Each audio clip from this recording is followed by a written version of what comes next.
Sorry about that, fellas. I've been having some difficulties per the usual. Per the usual. You know how it goes with me. Per the as it were. Total pain in my ass. It is what it is. Just switching the vertical scene over. Yeah, I don't know what is going on with the with my YouTube connecting the account. I was trying to set some other stuff up and it just totally took a dump on me. Like 2 minutes before I go live, too. I've been sitting here for like 2 hours getting all this stuff squared away. Because I actually have something like legit I want to talk about tonight. And as you guys can see, I don't usually come on at this point. Almost never do I come on early like this. But yeah, I was just and like spending a lot of time deep in thought, talking to my little brother a little bit earlier, just about things in general. Just really hit on some salient points here, like what's going on with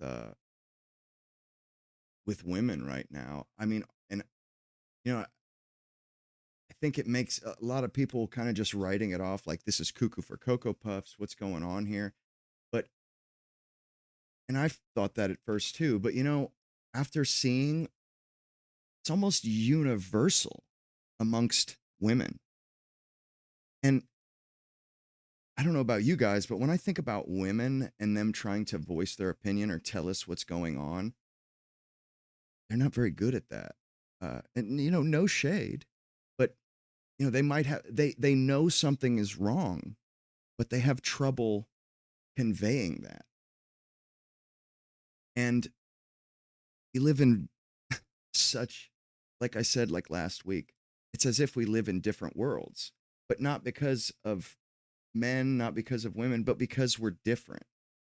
Like, and the fact that women are talking about this postpartum stuff and like how this specifically struck a nerve.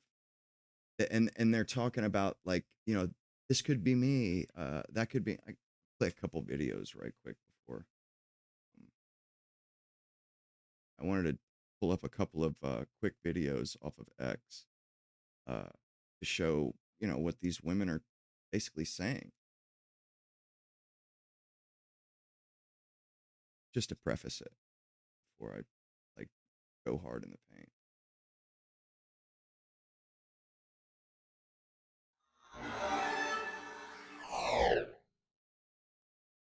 Here we go.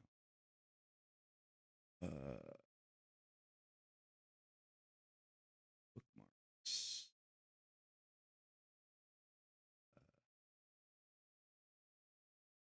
Oh, yeah, I bookmarked a couple. Just want to hear what they have to say for a second. Set the stage.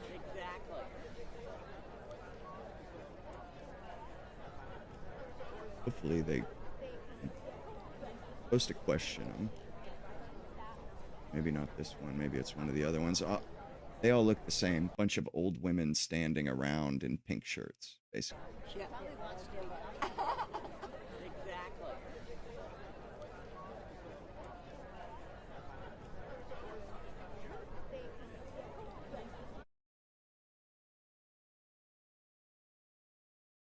I'm just going to have to find it or explore and find it that way. Oh, here we go. These women, my body, my choice. It's okay to murder your kids. That's not what they're saying, bro. You know that's not what they're saying. That shit is bad faith. The women, they're coming out and they're advocating for what they're advocating, and it's everybody is bewildered. They're like, what is going on with women? Why would they be doing this? What blah blah blah blah, and why are all of them doing it? Well, stands to reason it's not because they're crazy or this or that. Maybe they actually have a salient point here. Maybe it's time, maybe we should look carefully here and figure out what the hell is going on. Why am I having so much trouble with this? Anyway, these women, I need to just do the explore thing right quick.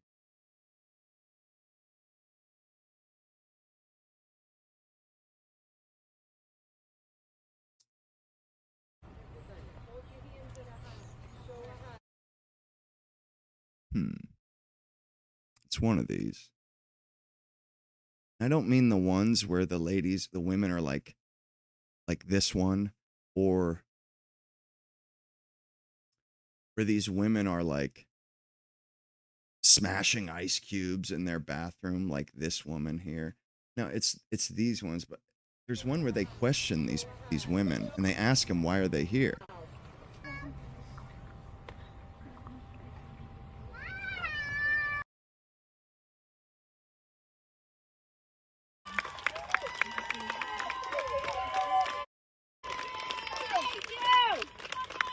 Thank you. Thank you. Thank you. Hell are the damned little interview thing where they interview. Oh, here we go. Us. It could be one of my best friends, and it could be me. So just here to support. We are hearing her. We see that she tried everything, and I really do believe that she went into a state of psychosis. It felt like the system failed her.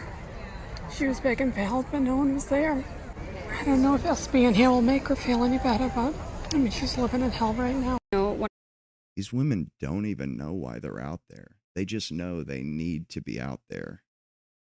And let's, like, this is kind of philosophical here. We're going to get it not in the weeds, but like when we think about this stuff, you know, like as men, when you think about the world that we live in and you and your relationship between you and your body, you know, our bodies as men are tools of our minds, or like our bodies are a garden where our mind is the gardener. And my body only does what I tell it to do.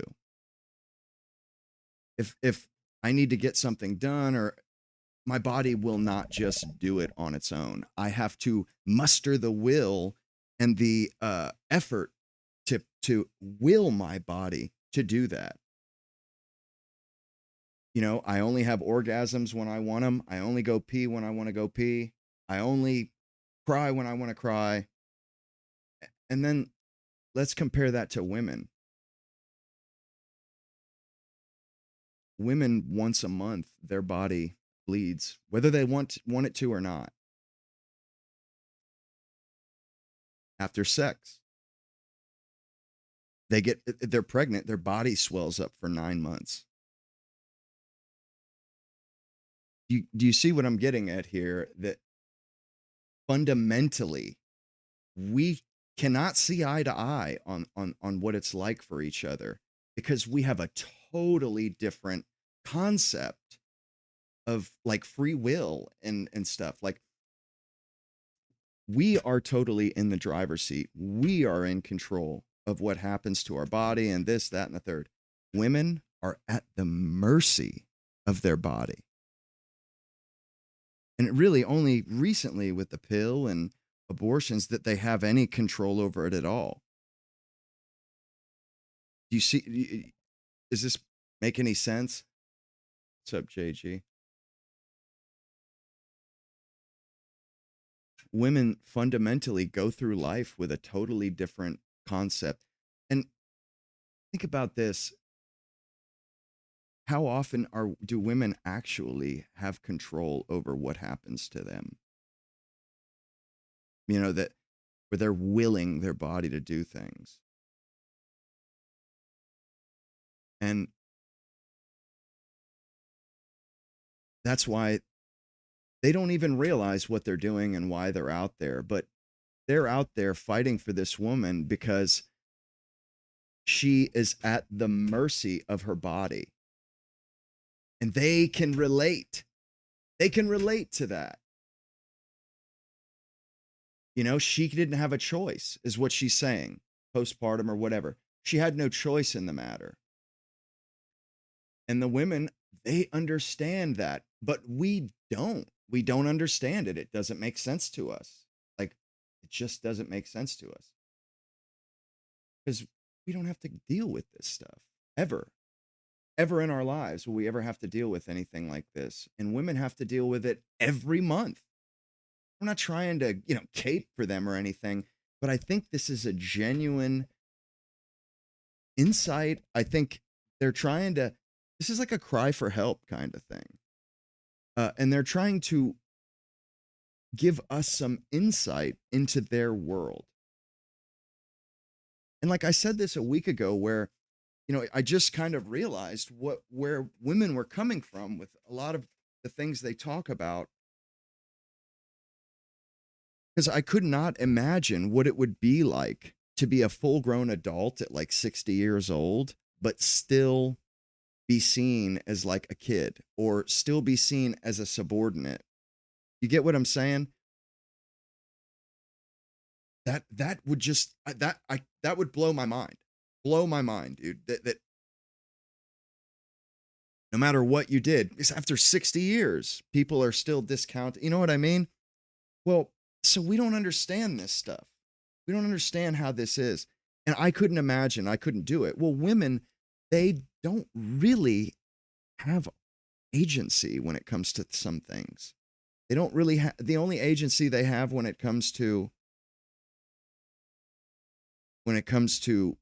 pregnancy or reproduction is to abstain, basically, or take pills or whatever. But, and then also, they cannot abstain from their period. That happens whether they like it or not. I like that they're at the mercy of their own body. That's why they're standing up with this woman, because they can all relate to it. This is something that all the women across the board are relating to. They're trying to tell us, hey, we get it. We understand what she was going through. We all feel at the mercy of our body, that we don't have control over our body. That's why they're out there. That's why they don't even know why they're out there, fellas. They don't even know, but they're out there. And they don't even know why, but they feel as though they should be out there.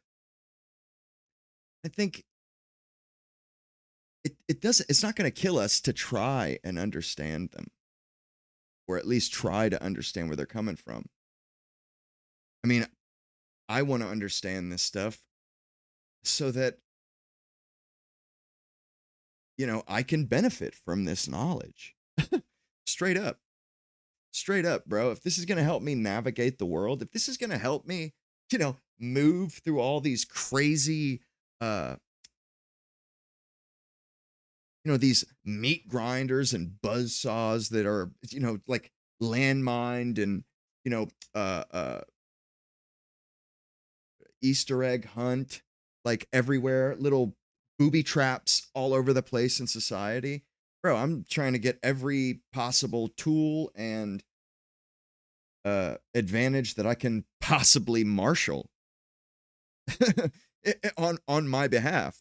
Absolutely. And there's something about what's going on right now with these women that it's like, yo, we're missing something here. And the women don't even know what they're missing. And everybody is puzzled. They're like, what the hell are these women out here doing? Like, identifying with this woman who strangled her 3 small children in her basement. Well, they get it. Like, they're like, look, hey, she's saying that she didn't have control over her body. Like, she couldn't stop it. And they're like, we kind of get it. We don't have, like, none of us really have a whole lot of control. That's why the postpartum thing is such a big deal for them, because they experience that same sort of helplessness throughout their life. Like, and the way they're experiencing it is like, I'm having to answer for something I don't have control over. Could you imagine that, being in this situation? It's like, it's similar to like if you were, kind of punishing them for having a period. Like, bro, there's nothing they can do. There's literally nothing that can be done. Nothing. And I get where they're coming from here. From their perspective, it's like, yo, you guys obviously don't realize because you don't deal with it, but a lot of the world for us women, we're not really in charge. Their body kind of tells them. And like, you know how the hormones, like, bro, they cannot control when they're PM. We all understand this. We all understand that, hey, women, they have to be given some slack. That we have to have grace, understanding, and we have to be reasonable. These are our fellow humans, and this is the human condition. These are the cards that they have been dealt. And I think if the right, it's the ethical thing to do, the right thing to do, the compassionate thing to do is to try and see it from their shoes. And we get all pissed off the way that they don't see things through our eyes. They just think, stuff grows on trees and this, that, and the third, and we kind of have a leg to stand on when it comes to that stuff. Well, we won't if we just dismiss this and just say, oh, you crazy women, you nutcases. This is just you and your crazy female hive mind, feminist garbage. I don't think it is, bro. Because they're not playing it like that. Like I showed that thing a second ago where they're asking these women, they don't even know what the hell they're doing there. Straight up, bro. They don't even know. It's some like vague feeling that they all have. So I like, bro, I just don't think that this is them trying to score cheap political points or dunk on us. You feel me? I don't think that's what's taking place here. And we don't have this burden that they have where, their mood swinging, their attitude and stuff changes as the month goes on. It's like, we need to have some grace and compassion here. We don't understand what that's like. Thank God. Like I couldn't imagine. But like, when they get pregnant, bro, they're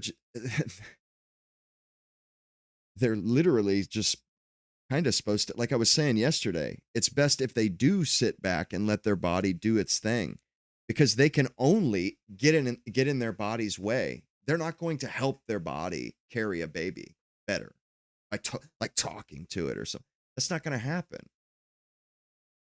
So, this is it's something that they're kind of a bystander to. They're a witness. They're just kind of watching, just like we are. Like when they're pregnant, they're not doing anything. They're more or less a spectator, just like we are. The only difference is it's attached to their body and it's not to ours. But really, though, they're not like giving input to their uterus and their womb and like, oh yeah, up the vitamin C and like drop that temperature down. Maybe tweak this and jigger that. No, that's not that's not the way it works. But this is something genuine. Like they don't know what they're doing. They don't really have an idea of what's going on here. And I think we just it's incumbent upon us to try and understand, especially like if you claim to have some sort of a moral superiority over women in modernity, and I kind of do. I'm not trying to come from that angle or anything, but it's like only stepping on our own Johnson here if we don't do that, because when it comes down to it, they're the other half of the human race. Like you're really only stepping on your own, Johnson by being dispassionate or being cold about this. That's all I'm saying here is, this is, it looks to me like they've got, they have a genuine grievance. Maybe not even, I don't think it's with us either. I think they're just trying to say, hey, this isn't so cut and dry for us. Like we have the luxury of just thinking it's cut and dry because we don't have to deal with what they have to deal with. Like, dude, I could not imagine being at the mercy of my body like that. Like, you ever been sick, had a panic attack, or food poisoning? Bro, to be just like totally, excuse me, but to be like waylaid and like laid up in your bed over a sickness, bro, that is so frustrating that you don't have any control over what the hell's happening to you, really. You can't just get up and go to work or whatever. Well, that's where they're coming from. It's not even like they're asking for us to cut them, to like let this woman off the hook or anything. They're just saying, "Hey, this isn't as cut and dry and as simple as everybody is like pretending it is. It's just not." And no, I get it. I kind of get it here.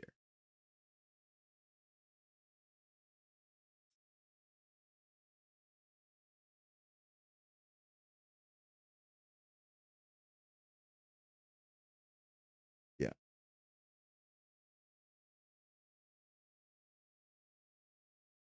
Let me pull up this YouTube video.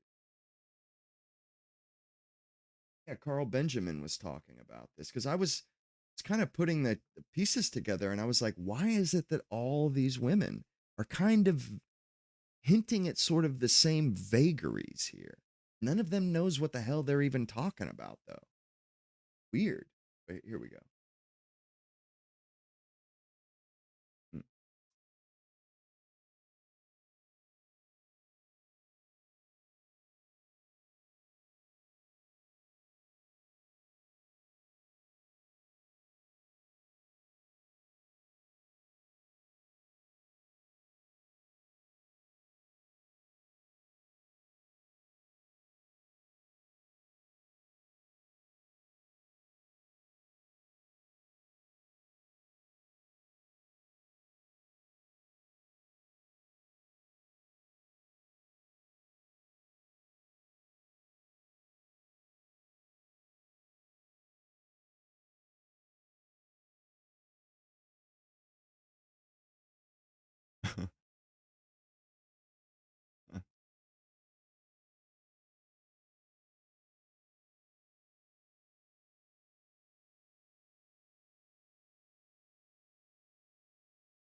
Huh. Yeah,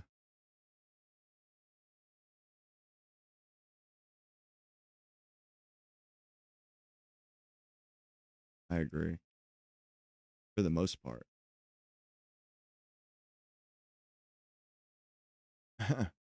Crazy.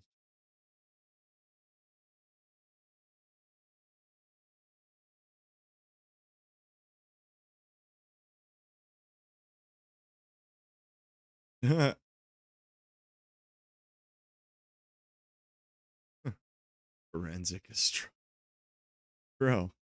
What the hell? Absurdities.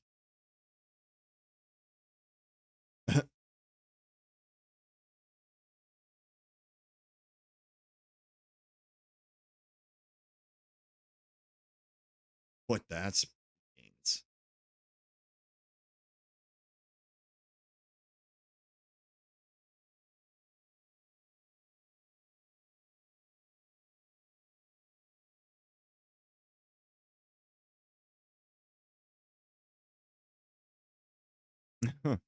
It's crazy.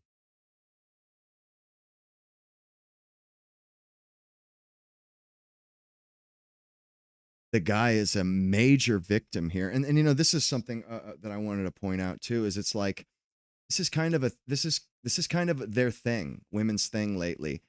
They don't give a damn about how other people feel about anything. All they care about is how they feel about this. It's like they're willing to totally trash and drag this guy who's a victim. His three children were strangled by his wife. Like what this guy's been through.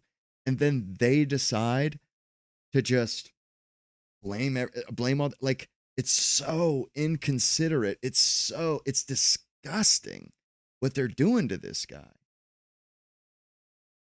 And it's like they just don't give a damn about other parties involved, how they feel or what it's like to walk a mile in their shoes.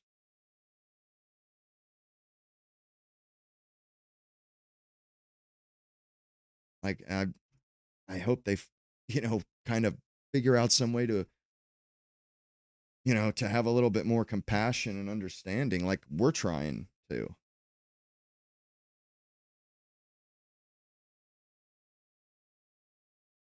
Ugh, dude.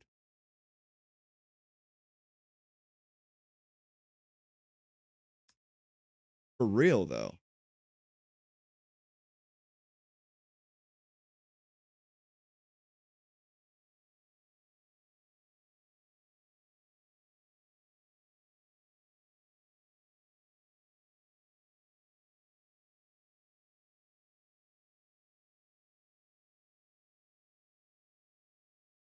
What the hell? You know?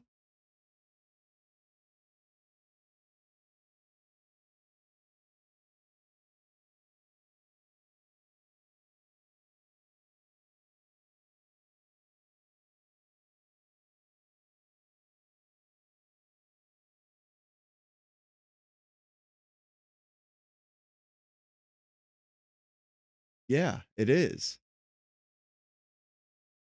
Yes, that's very interesting.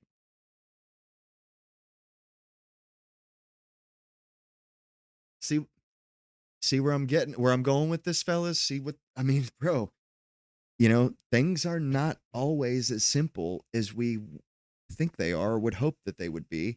Sometimes you have to scratch beneath the surface, get a little bit deeper than surface level.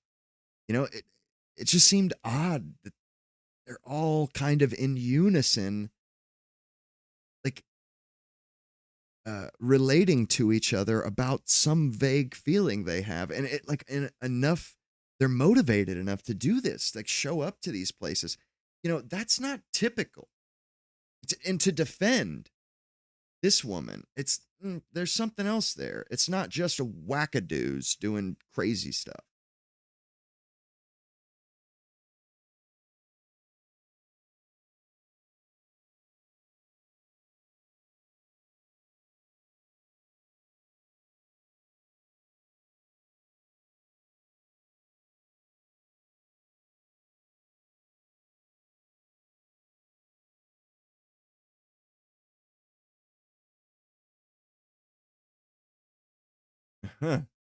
Jesus. Huh.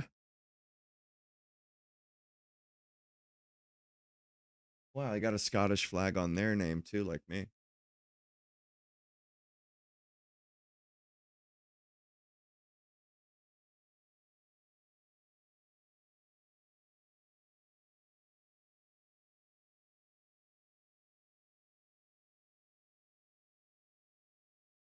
Yeah, seriously, it's not typical. Oh, what? Oh, what the dude?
voice is out.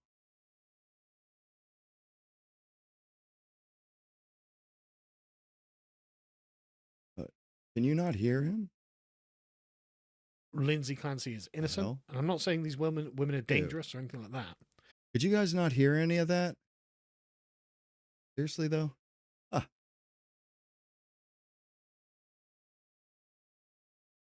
Didn't. Oh, I'm not sure. I think that men and women have actually got really different experiences of the world Jesus. to a point My where goodness, sorry, fellas. it's just difficult for men in particular to comprehend. Oh, She man. claimed at the trial That bullshit with my account not being connected to OBS messed up I had the stream title. I had all that stuff set up. Ruined this stream. Like, damn it, man. Like, finally had something I wanted to talk about. I was excited to talk about, and it just shits all over me. It's like, bro, I just can't seem to win. she was hearing voices, a voice warning that she and her children would not be safe unless she followed its command, right? So has she got psychosis? Is this true? Is this provable? Who knows, right? Who knows? But we do know that she took premeditated action to make sure she'd have enough time to be able to kill the children. And just to be clear, no matter what the diagnosis or the conclusion, the verdict is, I personally think she deserves a death penalty, obviously. But a lot of women are acting as if she's the victim here. I mean, this is just going to be a stand-in for a voluminous amount of TikTok videos of women discussing this. And a lot of astrology is coming into play now. I don't know. Forensic astrology for the event, sorry. The forensic astrology says that, in fact, he murdered his children and drugged her. And there was something about hanging out windows and just weird. Like, I don't even know if you can call these conspiracy theories. Like, these seem to go beyond this. I mean, there are videos in this compilation that I've got here of them going, look, he's a Gemini. I know that he did it. Therefore, she's innocent and she's the victim. It's like, but she's confessed that she did it. Like, and the grounds are mitigating circumstances by way of having postpartum depression and some sort of psychosis, right? So it's not a question of who murdered them. But these women are like, no, she didn't do it. She's innocent. I have a conspiracy theory. Look at my chart and the lines connecting different things show that, in fact, he did it. It's like, right, that's awful, because he came back from the shop and found she had murdered his 3 children. Sorry. Like, can we...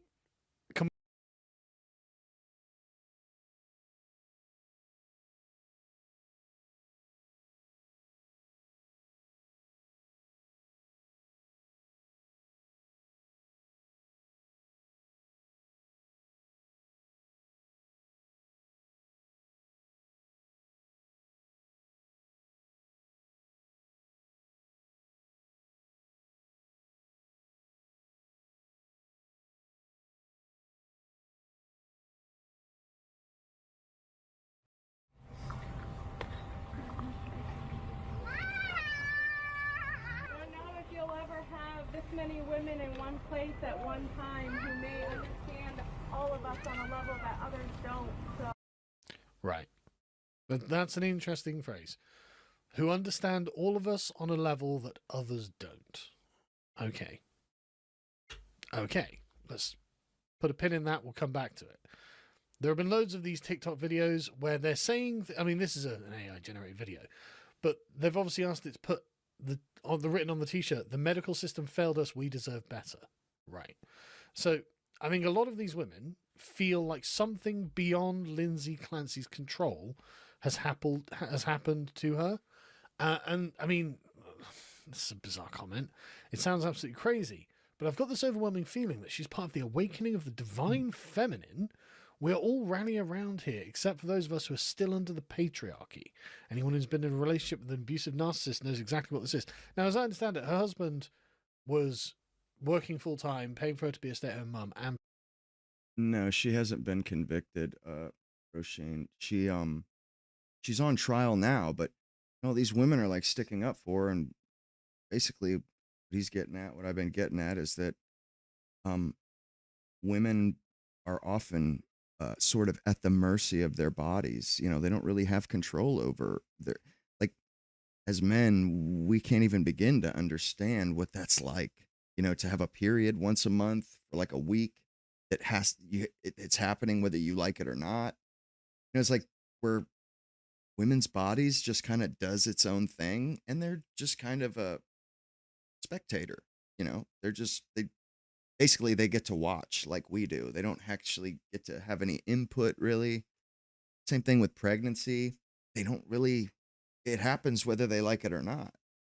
Uh, and I think like what he's saying here is that like the reason why they're out gathering at this courthouse is because they understand, like, this is a salient point.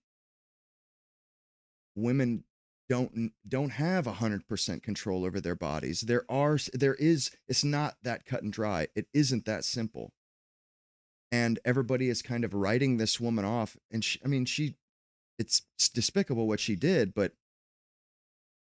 there's a reason why women are relating and sticking up for her, because this is what they have to go through throughout their lives. And we can't even begin to understand it, because that doesn't happen. We don't have any part of our life that's like this. And even though these women, they're not very good at articulating it, they don't, if you see the interviews of them, it's like they don't even know why they're there.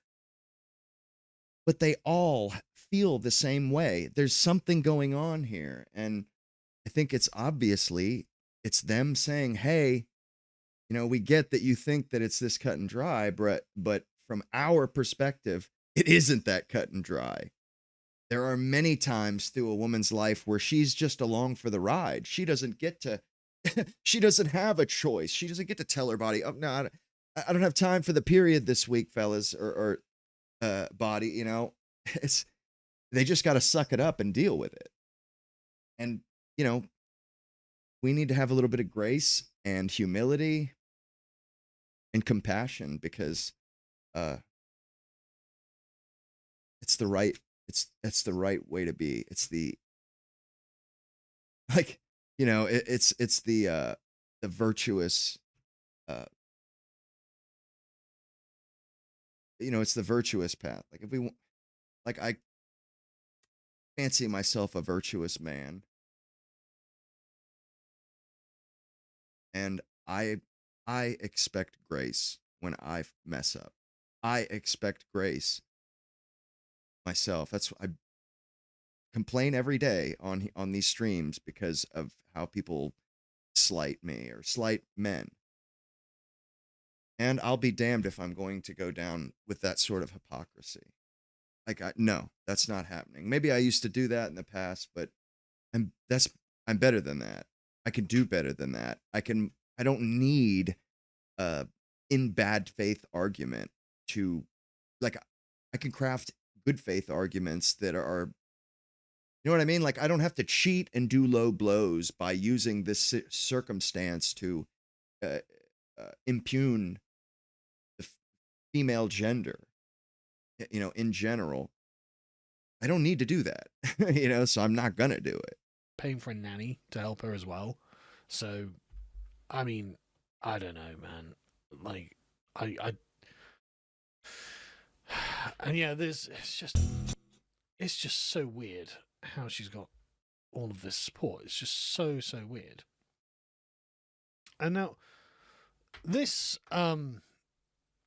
is very interesting as well. This selection of women who explain why they're there, and I am starting to put together a theory. We'll watch this, and we'll see what they say. You know, one of my sister-in-laws, it could be one of my best friends, and it could be me. No, I'm not talking about compassion for this lady. I'm talking about compassion for the human condition, or the female human condition. They're dealing with difficulties and impediments to their life that we can't even fathom. And they deserve a little bit of grace and humility from us. You know, they're dealing with difficulties and pains in the ass that we don't ever have to. we get to live our lives and totally oblivious to the pretending they don't even exist. And when women don't have compassion for us, we get all bent out of shape over it. If we have an opportunity to show some grace, compassion, and humility, maybe mend some fences here.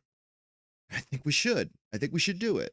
That like they're not trying to use this as some political bludgeon either. They're just kind of out there because they have a feeling that this is in their interest, and they say what you want about women, but they they put a lot of stock in their feelings and in their gut feeling, you know?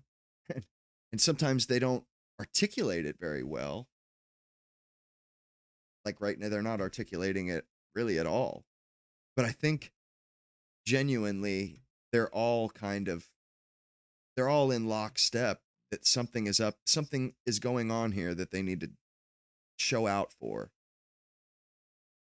And it seems like this seems obvious to me, actually, that they're trying to, women are saying, hey, this is the way things are. You guys don't understand this. They're trying to show us what we're oblivious to. I mean, help us understand their situation and their trials and tribulations a little better. I mean, I think it's kind of incumbent upon us, for sure, to look a little bit closer and do some investigating here and figuring out what the hell is going on. So just here to support. We are hearing her. We see that she tried everything. And I really do believe that she went into a state of psychosis. I feel like the system failed her. She was begging for help and no one was there.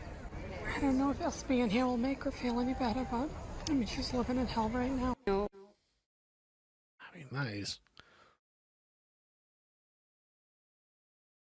like this, it could be me, right? It's weird.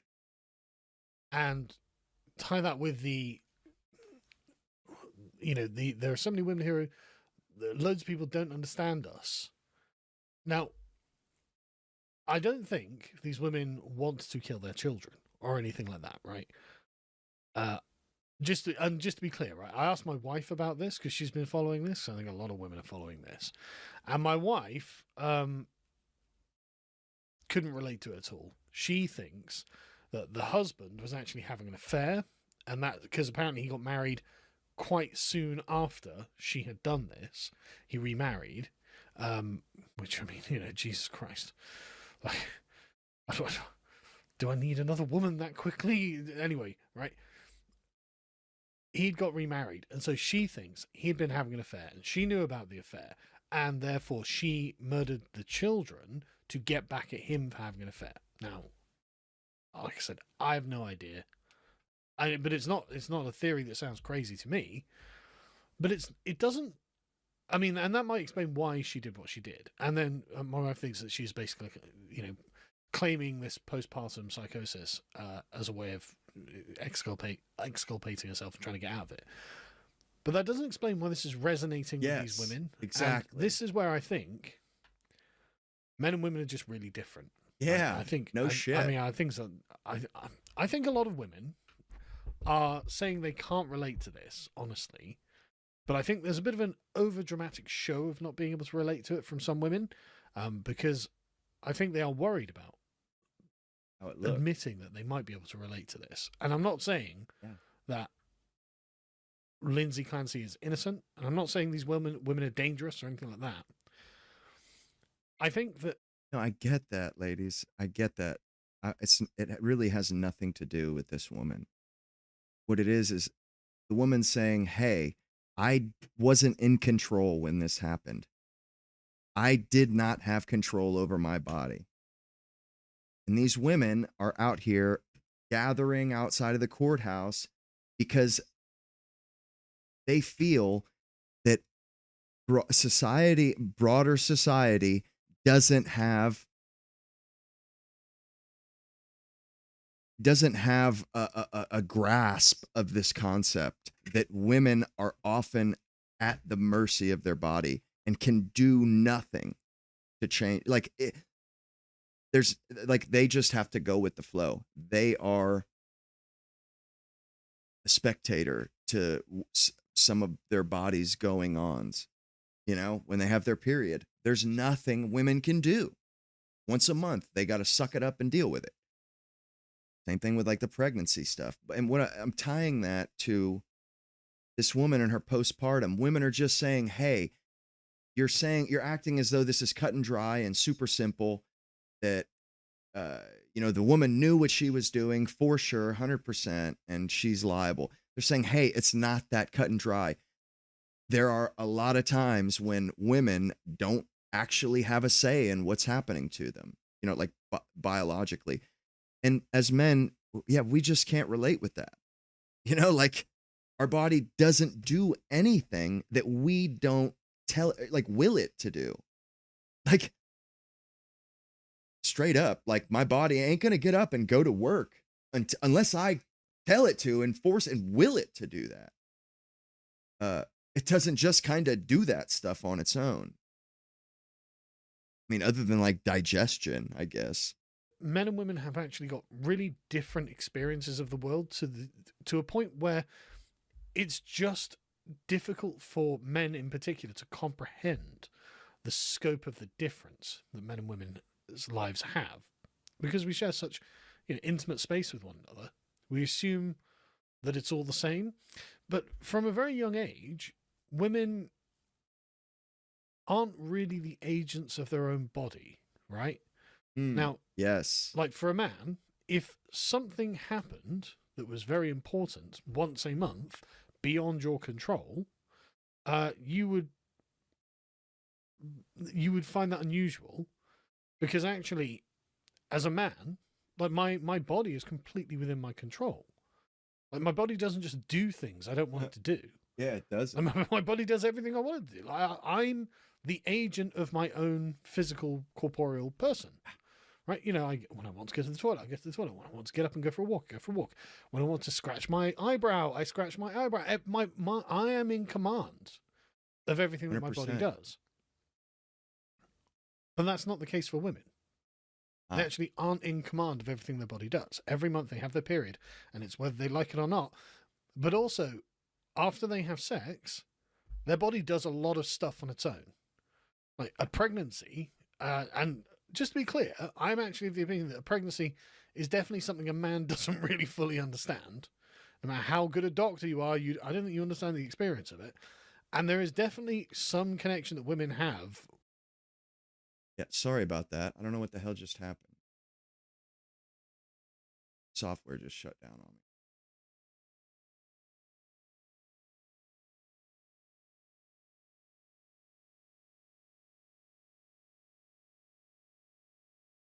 Sorry about that. This software just shut off on me twice. Whatever reason.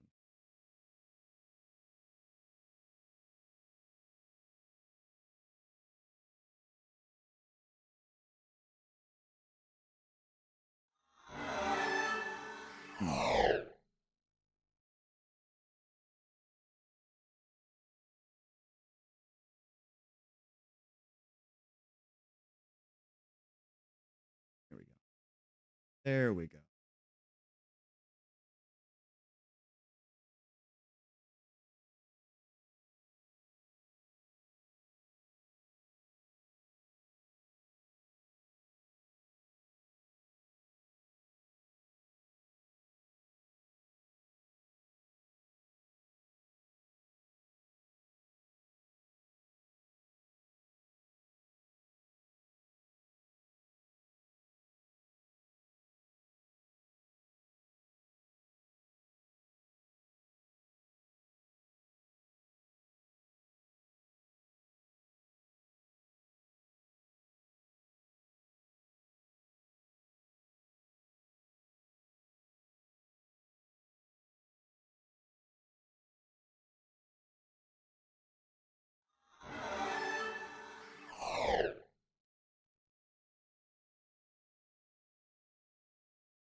Indeed.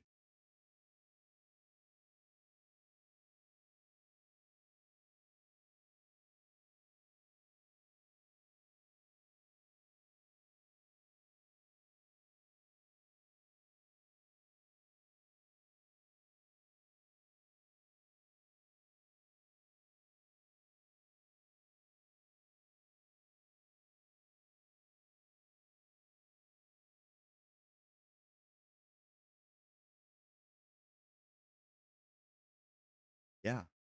Seems like it to me too.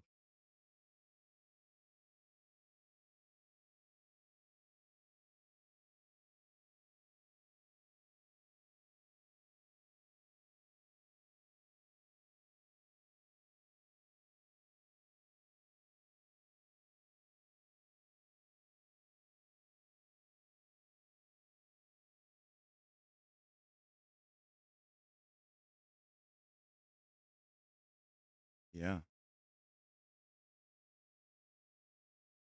I I I can get that. Like I'm not making excuses for this woman. I'm just saying, hey, they deal with a whole nother set of problems that we don't really understand. And let's kind of face it, we're not really too concerned. We have our own problems to be concerned with. But I think it's interesting, that there's this whole sort of flip side to human life that, we're just not privy to.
True.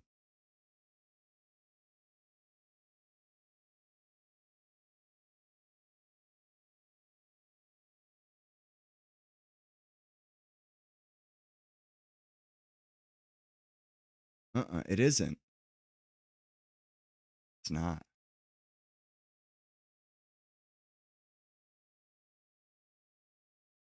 Yeah, I agree.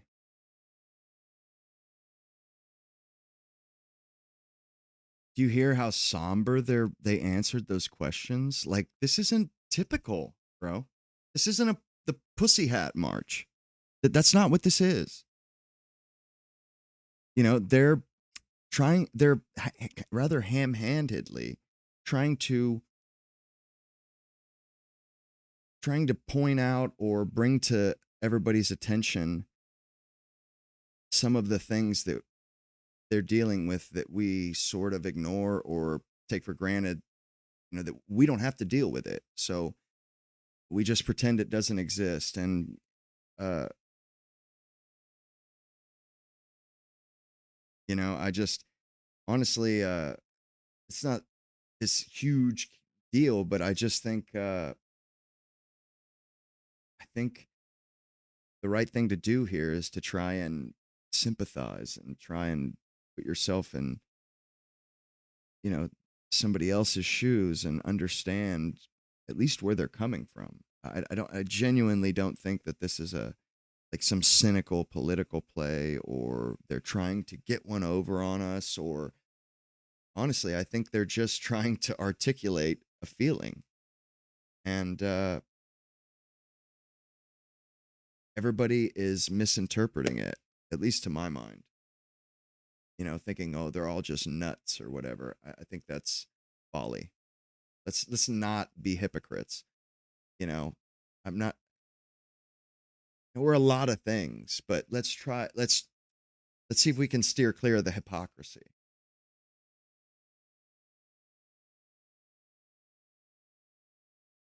Yeah.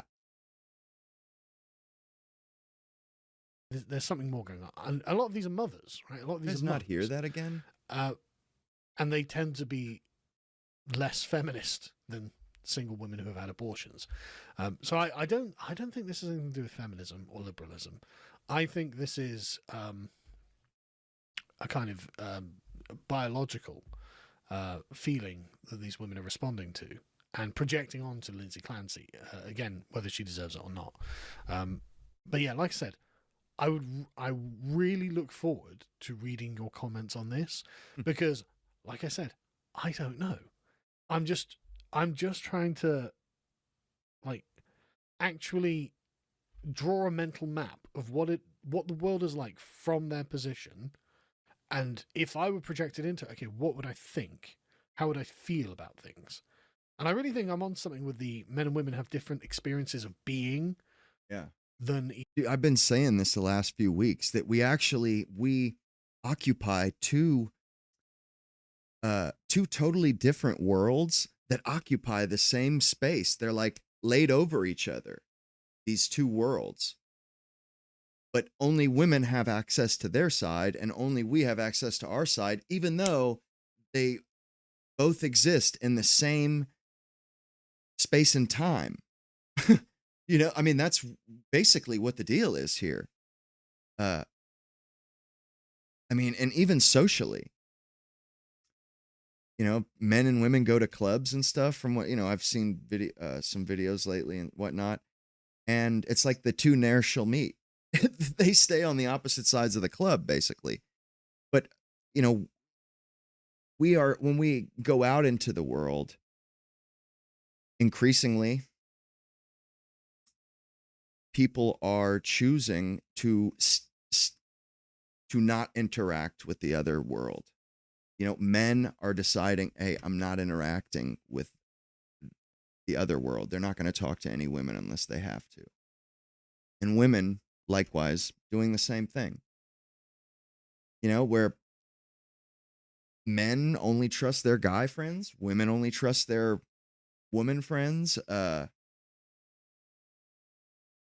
It's not like it used to be co-ed. I think truly we're starting to get to this point where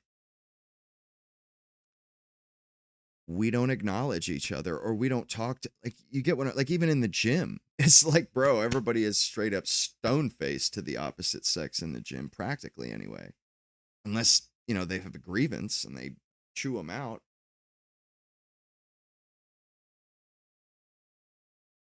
But, I would like to, if we get to a bad place, I just want to I want to have I don't want to have a guilty conscience. I want to be content and know for sure that there was nothing more that I could have done. Now, that doesn't cut any ice with the outcomes, but, peace of mind. Because, if we fail to turn over some of these rocks, some of these stones, and then, cataclysmic things and happen later on down the road, well, we will bear responsibility in the outcome if we don't, leave no stone unturned, hit all our bases. And that's the way I think of it. I'd rather you dot the I's and cross the T's, as it were. Each other as well. Because, again, I just can't imagine my body doing things I didn't ask it to do. That'd be weird. I just can't imagine it. I mean, I'm not looking forward to being in my 80s and not being able to control my bowels or something. I'm not looking forward to that. And not having control over your body is a weird thing to think about. But True. anyway, like I said, let me know in the comments what you think. Really looking forward to your feedback on this, because I've been avoiding this one because I don't know. I don't like talking about things I don't know about. Me I either. can't divine anything out of it. Honestly, I know exactly what he's talking about. I feel that it's when if I don't know if you guys ever notice, sometimes I can't get my words quite in a row, or like I'm struggling to just spit it out, to come out, out with it. That's because I don't quite have the grasp that uh I typically, the grasp, enough of a grasp on whatever I'm talking about to comfortably just riff or come off the cuff with it. I take that extra half second to sort of make sure I'm not making a butch, make sure that what I'm saying is read the room, as it were. Because usually, like, I can speak extemporaneously because I have a grasp on whatever it is I'm talking about, and I can just kind of go off the cuff for an hour. Well, it's because I know what the hell I'm talking about. And when I've just sort of maybe scratched the surface, or I don't have a command of whatever I'm talking about, that's when I'm a little bit hesitant. I don't want to make a butch. I don't want to, make a fool of myself. It's really easy to do that.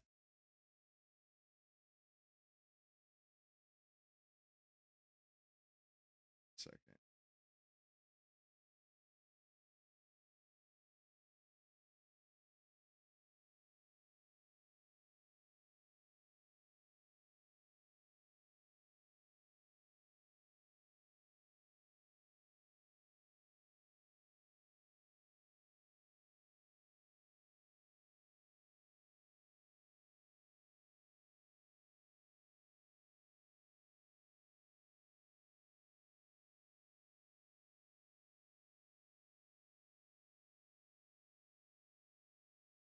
Wanted to kind of wanted to watch there's a, what is it called, the Red Scare podcast with Dasha and what's her name? I saved it yesterday, but I think here's one that I don't know if you guys have ever heard of this guy. I think his name is, it's about Blue Sky. They're you remember when they switched over to Blue Sky? I forget when was. Oh yeah, when Musk bought the It's been a while since we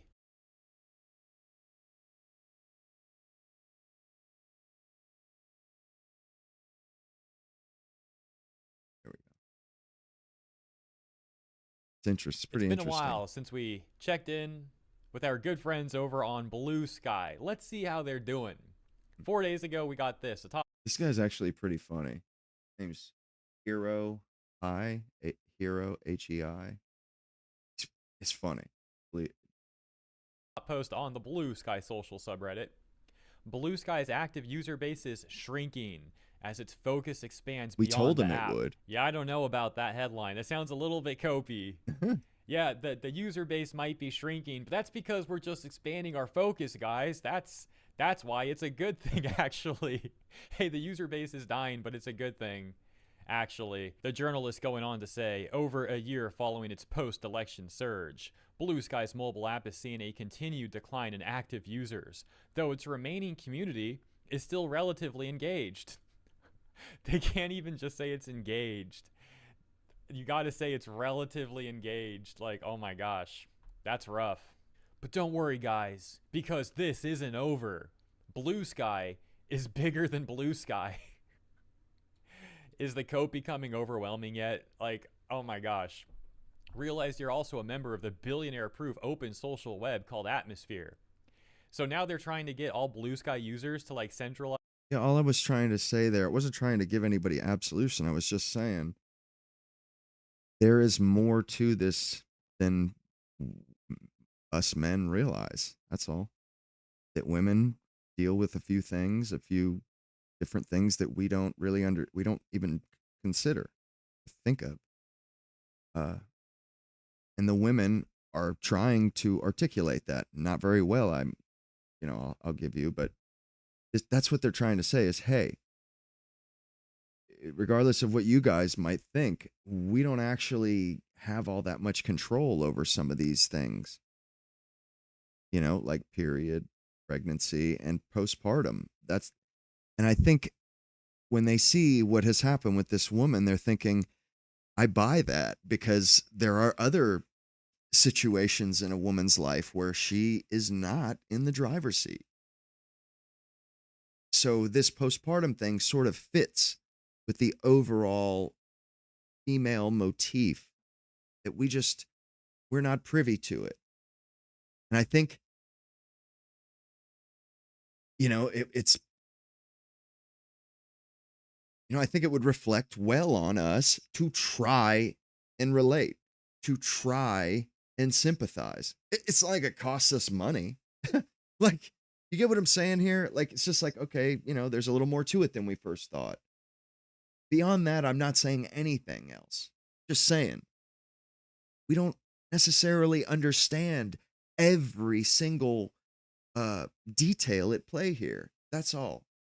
Let's try and think about it from another perspective than our own.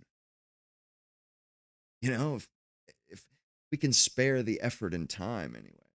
All their information, they're trying to have all your accounts for things linked to one central account that they're calling the atmosphere. I'm not even talking about empathy, bro. I'm talking about sympathy. We'll never understand what it's like to be in a woman's shoes, but we can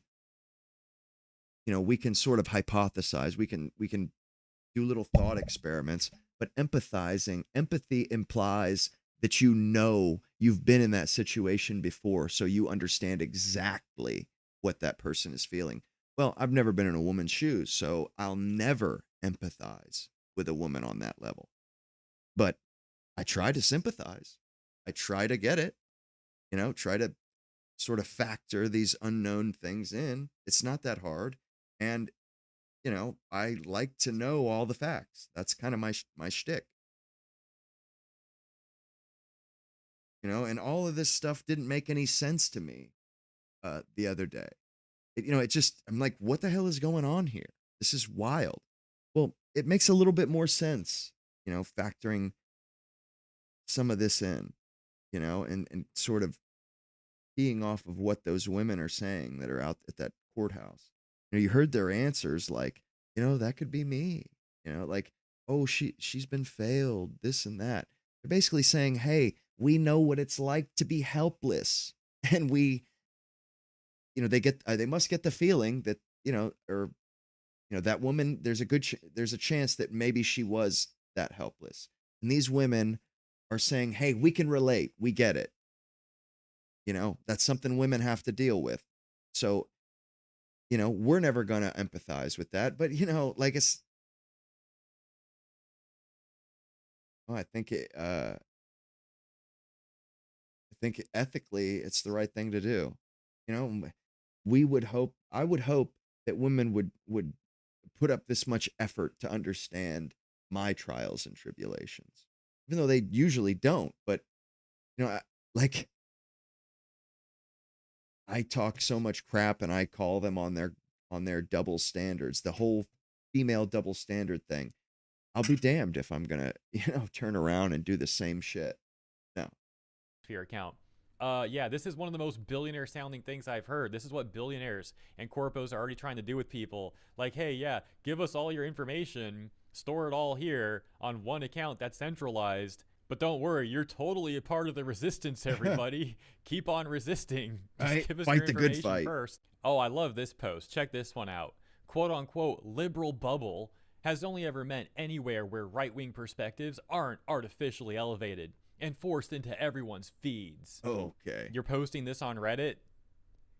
Sir, you're posting this on Reddit. Reddit is literally infamous for artificially propping up left-wing perspectives and banning anyone who dares go against the hive mind. You don't even need to be right-wing. If you simply disagree like I said, with the hive Gotta use the mind, bathroom right quick. you'll get I'll be right back. downvoted, mass downvoted, you'll get insulted, you might just get outright banned or suspended. And this is such well-established fact at this point in time, on top of all the power mod issues as well, and a bunch of other stuff we could bring up, that it's crazy that they're trying to cope post about this. Back over to Blue Sky, as if all of this wasn't bad enough, there's also a lot of users expressing their understandable anger on this one towards the massive amount of age verification that's currently unfolding over on Blue Sky. For example, this post titled, "Direct anger at states and think critically instead of quitting Blue Sky over age verification." So Blue Sky has apparently had excessive age verification even compared to other platforms. And again, on this one, I understand their anger, completely justified.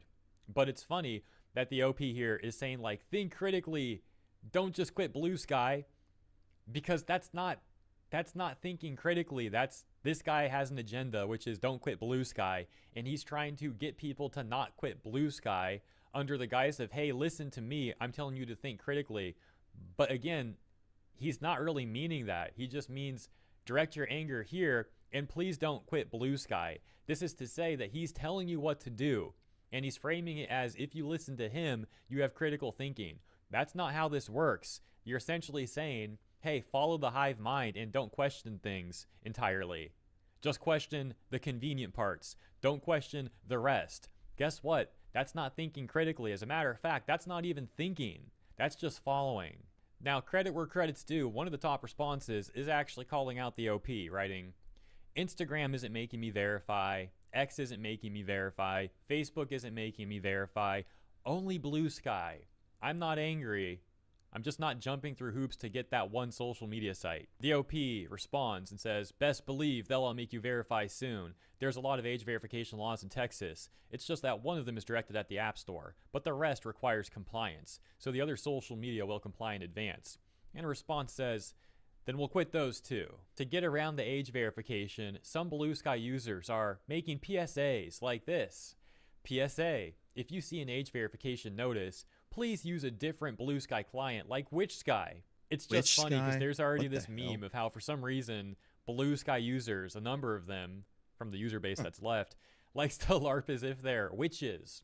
So I'm like, of course there would be a client named Witch Sky. Like, wow, daring today, aren't we, guys? EOP gets 214 upvotes, but I love the top comment. It just says, if they require that of me, I'm just never logging in again. So again, while there are a lot of people trying to cope post about what's going on and still trying to get people to use Blue Sky, still shilling for Blue Sky, we are also seeing a growing number of people pushing back against the age verification that's going on. For example, this post that reads, goodbye Blue Sky, no to sharing social security number, credit card, nor driver's license. So yeah, if you want the privilege of using Blue Sky, don't worry, just give us either the last 4 digits of your social security number or your credit card or your ID scan, you know, no big deal. And don't worry guys, you're still totally a part of the resistance, just comply.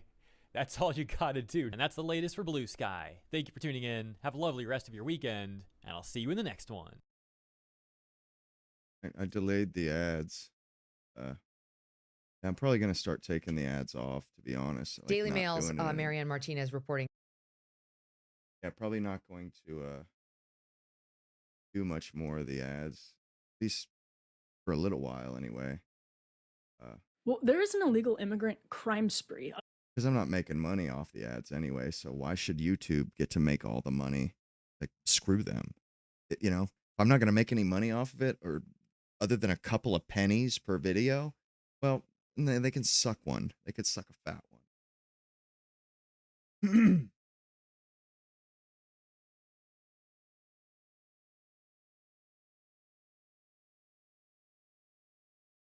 Well, there is an illegal immigrant crime spree, a vicious crime spree, happening on the nation's capital's doorstep. And that would be Fairfax County, one of the wealthiest counties in the entire country. And the legacy media is really not touching it. If you combine all of these stories from recent months together, the picture is absolutely disgusting. Disgusting. And yes, there's some outrage in Fairfax County as a very blue county, but you would think people would be up in arms protesting outside of the prosecutor's office, demanding change from Abigail Spanberger. And it's basically as though, you know, like, no, that's not my message. Oh, poor mother, this and that. It's like, oh, oh, wow, it never even occurred to me that women don't have the same bodily agency and autonomy. Like, I hate that term, but, you know, basically that's the point of this video is like, oh, wow, I never thought of that before. It never occurred to me that they don't really have, like, I've thought of that, how they don't have control. Like, because people say, oh, women, they do the greatest thing. Like, they create humans in their body and this and that. I'm like, what? By, sort of being a bystander, like a witness? They don't actually, like, they could be in a coma and their body would still produce the kid. So there's actually no input from a woman to her body. If she's pregnant and then she goes into a coma, the baby still happens. It still gets born. So I've thought about that, how their body kind of just does stuff for them. But it never occurred to me that how that would affect the way that you move through life, and how that would change the nature of life, the nature of free will. And that's quite a big discrepancy. Like, bro, they don't have control over some of these things. That definitely colors just human life. And we sit from a different perspective than women. And I just never really thought about that before, never really acknowledged it before. And it just helps make sense of what's going on with this stuff. That this is, that's why women are out gathered, because they're like, hey, uh, not sure if you're aware of this, but like, we can't just, turn some of these things on and off. Or if they're on, there's nothing we can do until they just shut themselves off. I'm not saying that, oh, then that means that this and that, they're innocent, blah, blah, blah. It's like, no. Just saying, things aren't like we thought they were. Things aren't as I thought. There are details and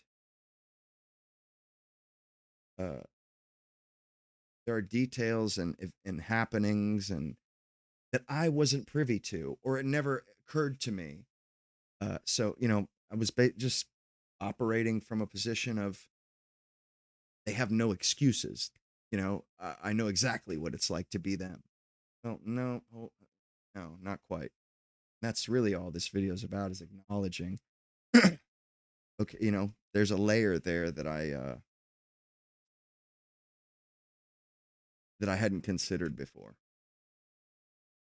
Due diligence and whatnot. The people of Fairfax County, with a few notable exceptions, are numb to what's happened. So let's start with the most recent story in this case.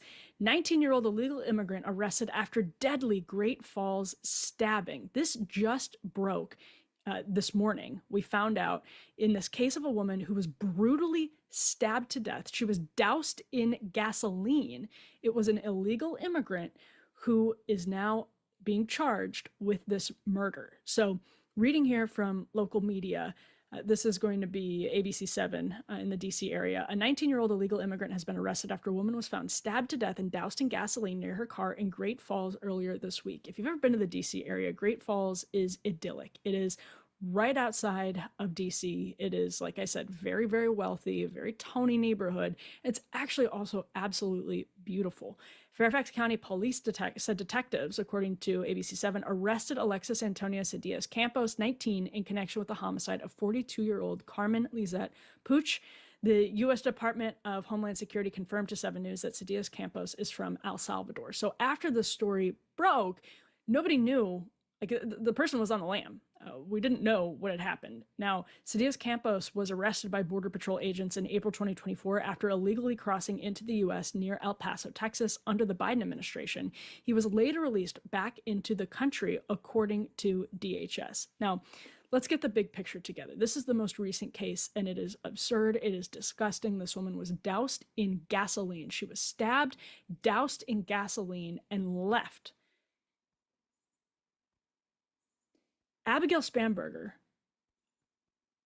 quote, moderate Democrat governor of Virginia, one of the first things that she did was order the termination of ICE's agreements with state law enforcement.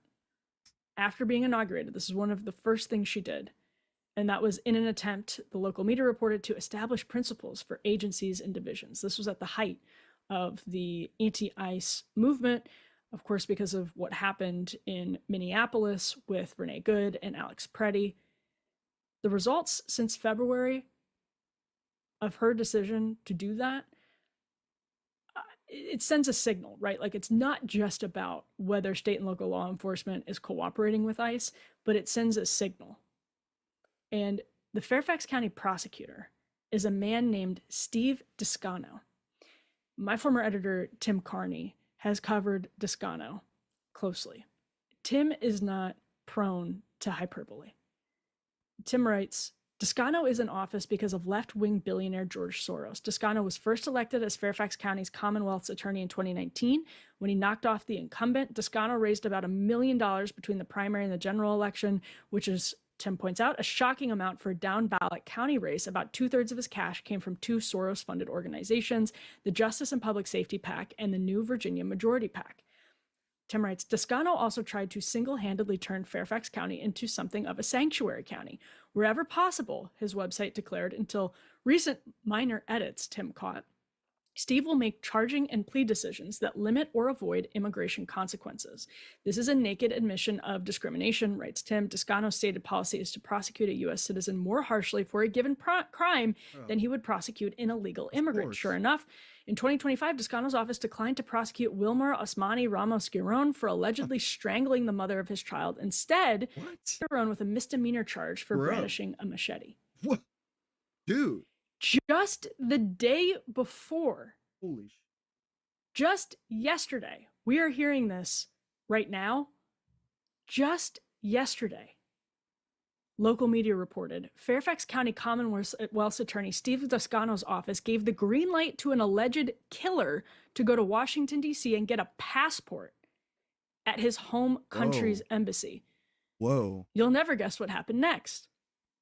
Local media reports next, Abduloy Tashpol Zoda boarded a flight at Washington Dulles International Airport to his home country of Tajikistan. What the? Right away, straight from Descano's office. What the hell? They have absolutely no good explanation for doing this, except for exactly what they just, I'm going to put it up on the screen, exactly what you would imagine. He was charged with murdering a man in Fairfax County, this Tashpol Zoda fellow, in Fairfax County in 2019. When police arrived at the scene, the officers said he had blood all over his body and he admitted to stabbing a man to death. In 2022, he was found not guilty by reason of insanity for second-degree murder, and he was committed to the custody of the state's Department of Behavioral Health and Development. Now, a 2025 document from last September said he was a candidate for conditional release. According to court documents, ICE issued an immigration detainer for his arrest. And what happened? They allowed him to go get a passport. And Descano's office confirmed to ABC7 that the prosecutors did not oppose him taking this escorted visit to get his passport. Bro, what the hell? That's They say they opposed his release, and they said he should have remained in state custody. What did they think was going to happen when they allowed him for literally no reason? No reason. And he just left. To go get a passport. What is going on? We've covered 2 cases so far, but let me put this Fox News article up on the screen because it aggregated a lot of what's happened in Northern Virginia, particularly just in Fairfax County, since Spanberger returned to office and since the anti-ICE fever, which, by the way, here on this show, we did, I think, pretty clear coverage of what went wrong in the Preddy and Good cases. And I really don't think there's defense for what happened to Preddy, legal defense. Well, let's just say I don't think there's a moral defense for what happened to Preddy and the way the government misled us about what happened to Preddy. Indeed. Difficult situation for ICE. Damn right. Absolutely no question about it. No question about it in both of those cases. You go watch back the coverage. But this is all to say, This fever is sweeping Democrats, and they don't have an answer for what they're going to do differently, because the Biden administration, according to New York Times estimates, which is low, let 8 million non-citizens into the country in a period of about 3 years. And again, that's a low estimate. And they've been letting like 3 million people, been letting 1 million a year in every year legally. Let them get passports, come right on in, fellas. And then like another 2 million that sneak in. Yeah, they've been letting in 3 million a year for like damn near half a century. Like, you noticed how Texas is like, it's Mexico now again? It's transitioning back to, and that's kind of why sometimes I be like, yeah, I feel like America's my country, but I'm starting to have to question that, because like, did I imagine this being my country? And or they just let me kind of tell myself that fiction? Because the way that they're behaving, the way that they're moving and orienting themselves, it sure doesn't seem like we have any ties to this country. Like, like we're foreigners, as it seems that way. They treat us like foreigners, and they treat the foreigners like they're the citizens. It's like we can feel however we want. Oh, this is my country and this and that. But is it actually so? Like, do we have any control over any of the outcomes here? I'm not sure we do. I'm not sure we I don't know. It's like it doesn't seem like we have any control, and that what we think matters in any way. And also, we don't have we've no taste for a fight. Like none. Whether that be, like a political fight even, but certainly a kinetic fight. We have no taste for that. There isn't. Well, maybe the left might have a taste for that, but none of us do. Like, or at least I gather that. You don't see conservatives out there saying, "Oh, revolution," and no. So it's like, I'm kind of starting to try and sort of edge and adjust my expectations here, because, I'll be damned if I'm going to spend the rest of my life in despair because, my perception and my conception of what's going on is totally skewed and disconnected from reality. Because, bro, fact of the matter is, we can believe things and we can say things, but I don't see what we think and like, oh, this is my country. I'm not seeing it reciprocated from the rulers and the government at the moment. Not seeing it. Just seems like, we're just kind of like just like a captive population. It's like we live in a big sort of an economic zone, and we're just kind of like the country's fully furnished and we're part of the furnishings. That's all. And it's like what we think and say doesn't really mean anything in the whole scheme of things. Like, we can complain all we want about foreigners coming, but they don't really care what we think. And it's like when they need workers, they bring them in, whether or not we care or like it or dislike it. Yeah, they don't even ask us how we feel about it. Like, it's an afterthought, if anything. So, and I'm not trying to say like I'm for this stuff. I'm just saying, hey man, let's manage our expectations here. I'm already disappointed about it, but I'm not trying to drive myself mad over it. Drive myself, to I'm not trying to despair over this stuff. But in the period of about 3 years, 8 million non-citizens let into this country. That's like what they're telling us. It's not a fact. That's just what we know of, basically. We're going to see the consequences of that in communities from coast to coast for years We to already come, are. and they will be worse in places. They will be worse in places where prosecutors and state officials like the governor are not leading and being tough on this kind of crime, which has been You want to know, like, honestly, what she's saying right there? I think that's really Pollyannish. Like, she's kind of, sounds to me like she's kind of fooling herself there. I think that was understating, what we've got on the horizon. Like, seriously, that's not hyperbole. I think she's understating it, the way she's putting it there. Ooh, this is going to have consequences later on down the road. Yeah, they're going to be dire consequences. They're not just going to be like, oh, what do we do about this? Blah, blah, blah. Are we going to vote our way out of this? No. I think there's going to be real conflict. incentivized on the left, Whether we because like it people or don't not. want to look like they're cooperating with ICE at all. They don't want to look like they're giving in to the Trump administration's allegedly xenophobic, bigoted efforts to round people up, innocent people up, and kick them out of the country. They don't want to look like that at all.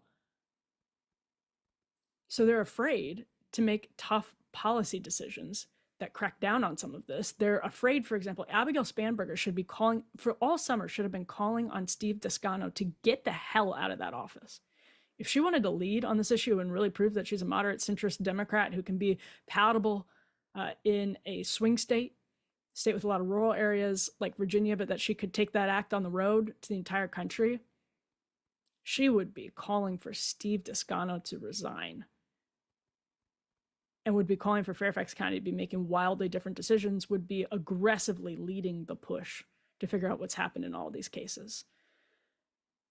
I'm going to read a lot from this Fox News article because it's stunning what's happened in Virginia. Yeah, Virginia, it's being run by the CIA right now. I mean, straight up, that woman, she's like a CIA asset. Look at this. DHS detailed 17 alleged instances of serious crimes by illegal immigrants that took place in Virginia in 2026 alone. 9 out of those 17 cases took place in Fairfax County. It's a county of about 1 million people, a little over 1 million people according to the last census. 9 of those 17 cases took place in Fairfax County. This is from July, the 7th month of the year. And these are serious crimes. So let's go through some of this list. In June, ICE also lodged detainers with Fairfax County for a Nicaraguan illegal immigrant, Moises Domingo Rico Rosales, who was arrested for abduction of a person with an intent to defile and indecent exposure. Also for Cristian Wilfredo Alvarenga Aguilar, an illegal alien charged with abduction, assault, carjacking, and robbery.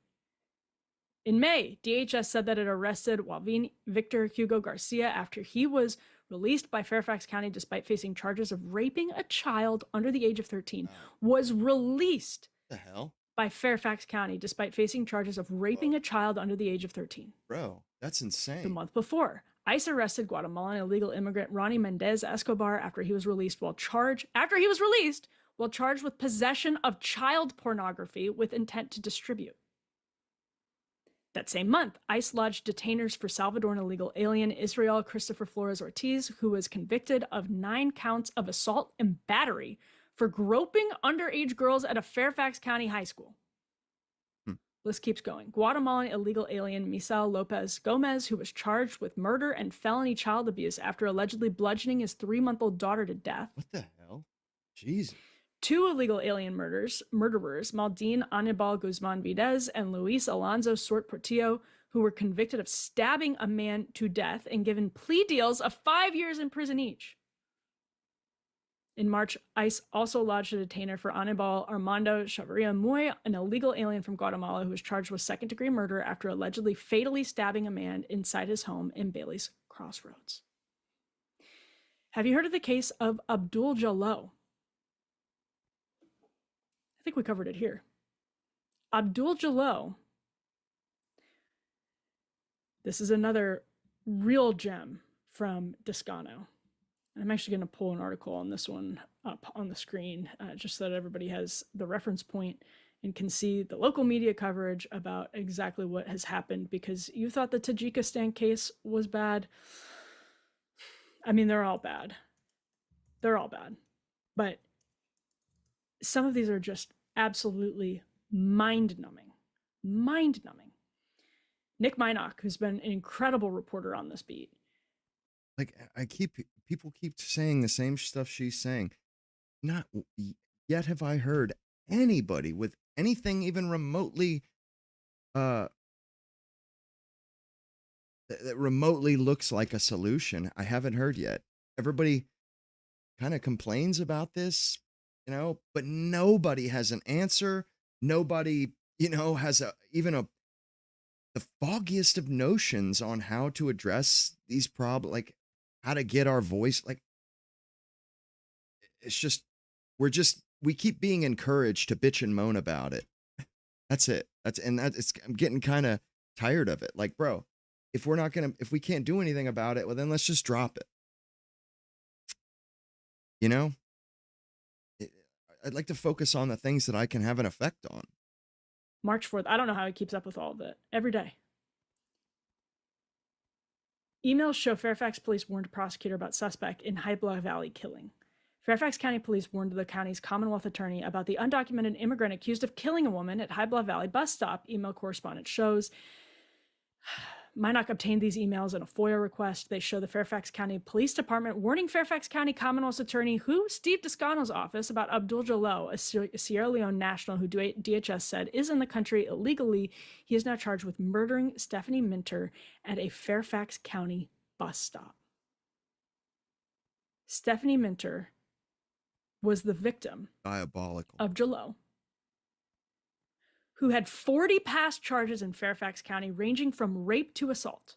Descano's office dropped those charges in almost every case, they say, because witnesses wouldn't come forward. The explanation for that is they were...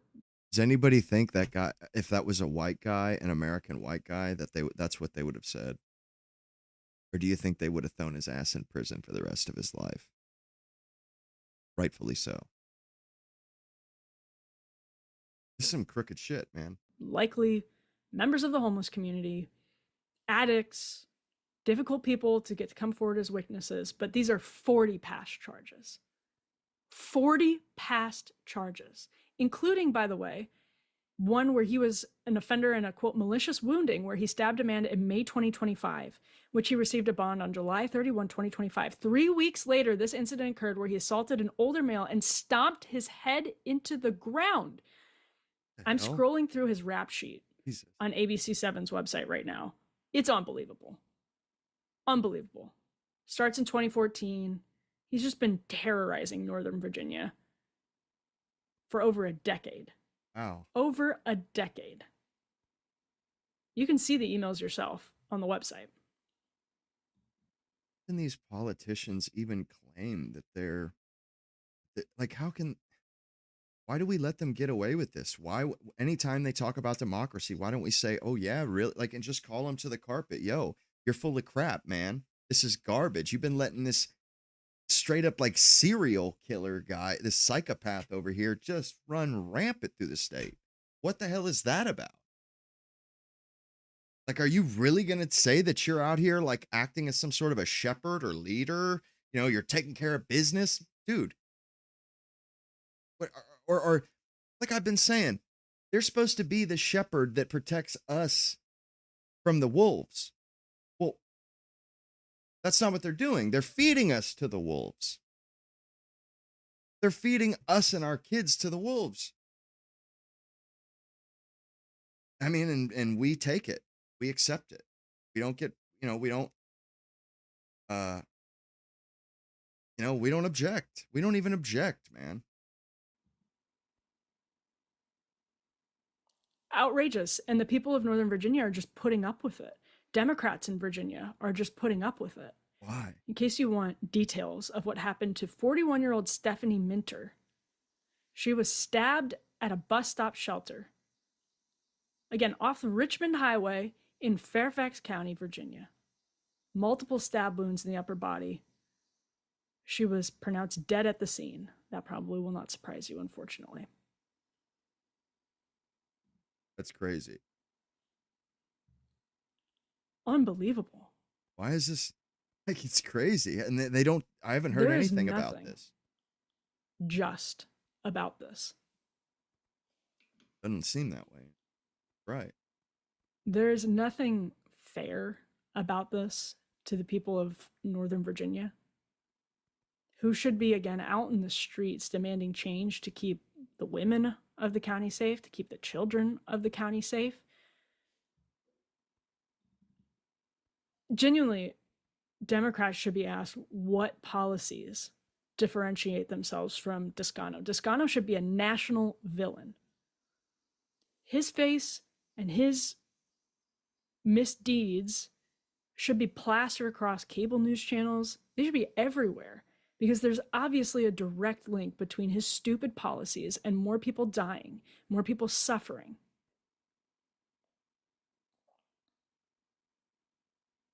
But the media barely touches these stories. Thank God the local media is touching these stories. You know, honestly, and when I hear this stuff like this, it's like I can't help but think, well, you know, this is the society we've created. You know, nobody really gives a damn about community or safe this or that, safe communities, blah, blah, blah. People focus on their tiny little microcosm. You know, they get the tunnel vision and then they just tune the hell out, man. People can't even be bothered to watch the news. There's no civic engagement. No, you know, all the youth, everybody that's, you know, could have a family or children. They don't. So people don't have a stake in whether the schools are decent, whether the police does a good. You know, we're just turning into we're literally just coming undone, like unraveled like the sweater song. You know, straight up, man. The whole deal is just coming apart at the seams. I mean, that's how it feels to me. I mean, it's like from top to toe, man. The whole thing is just broke. And it ain't like unraveling, you know, down one. No, it's like all stitches are coming apart equally all at the same time. So it's like everything is just sort of exploding, you know? It's quite,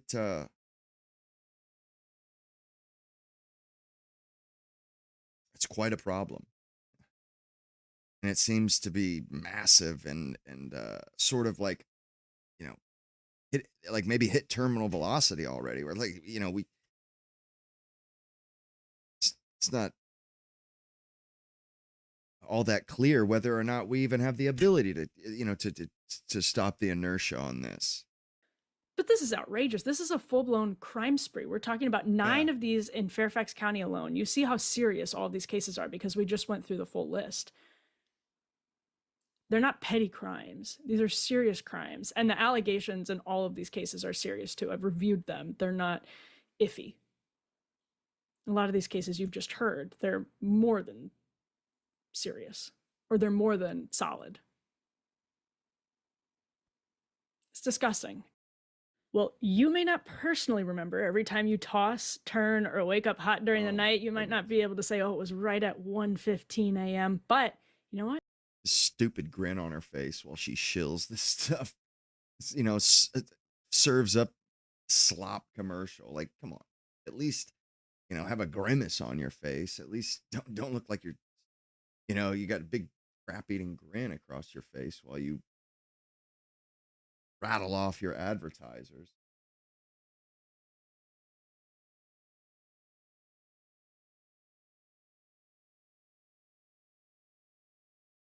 Travis Barker, wow. I actually had like a pretty I did a lot of writing last night and today. Yeah, like a lot. Probably a couple thousand words or a couple thousand, I think a couple thousand words for just trying and to give me some way here. Set up.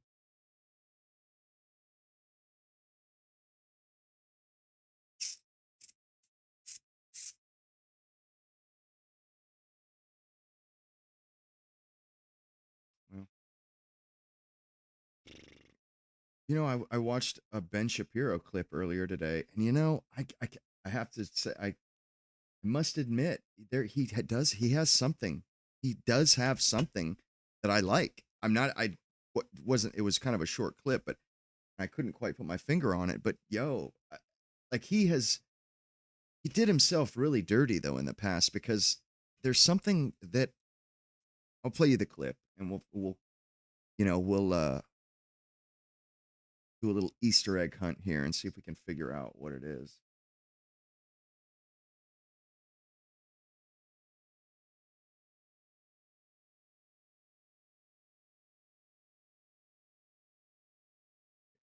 Men are from Mars. Women are from Venus, you guys. This is It's a not 10-minute rocket video, short science. one. And yet, the CEO of Bumble rode the empowerment industrial complex of the mid-2010s and brought a dumb dating app to the market that required the woman to make the first move.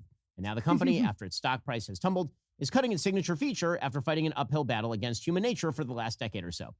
I'm sure some of you guys have met your spouses on dating apps, but I think it's time I burst your bubble. Dating apps, they're not all they're cracked up to be. This particular dating app is unbelievably stupid. Mm-hmm. There is apparently a dating site called Bumble. Okay, how anyone thought this is a good idea is beyond me. Bumble, He's got a point. according to He's the got a Atlantic, point. was meant from the start to be feminist. In 2014, Whitney Wolford launched the platform to solve what she saw as a problem: an epidemic of aggressive men on dating apps. If women were the only ones allowed to initiate conversation, Wolford's thinking went, they'd be in a position of power and agency. For once, they'd get to be the pursuers. And perhaps the Bumble man, knowing what he signed up for, would be an enlightened type, content waiting patiently to be chosen. This was the dream of girl boss dating, and how lovely it was while it lasted. It died this past Tuesday when Bumble announced that men will now be allowed to message women first. 2/3 of women said they would prefer not having to instigate each interaction. Younger women especially reported that having to go first added pressure. Many said they were fed up with men who seemed to put little effort into romance. The company's share price has declined 57%. Now the app is launching new features, including one that will deliver a slightly chastening note who send perfunctory openers. The age of app optimism is already over. Okay, so I'm just going to point out that this was always an incredibly stupid idea, like a truly stupid idea. Of course, women want men who initiate. And of course, men are the ones who initiate.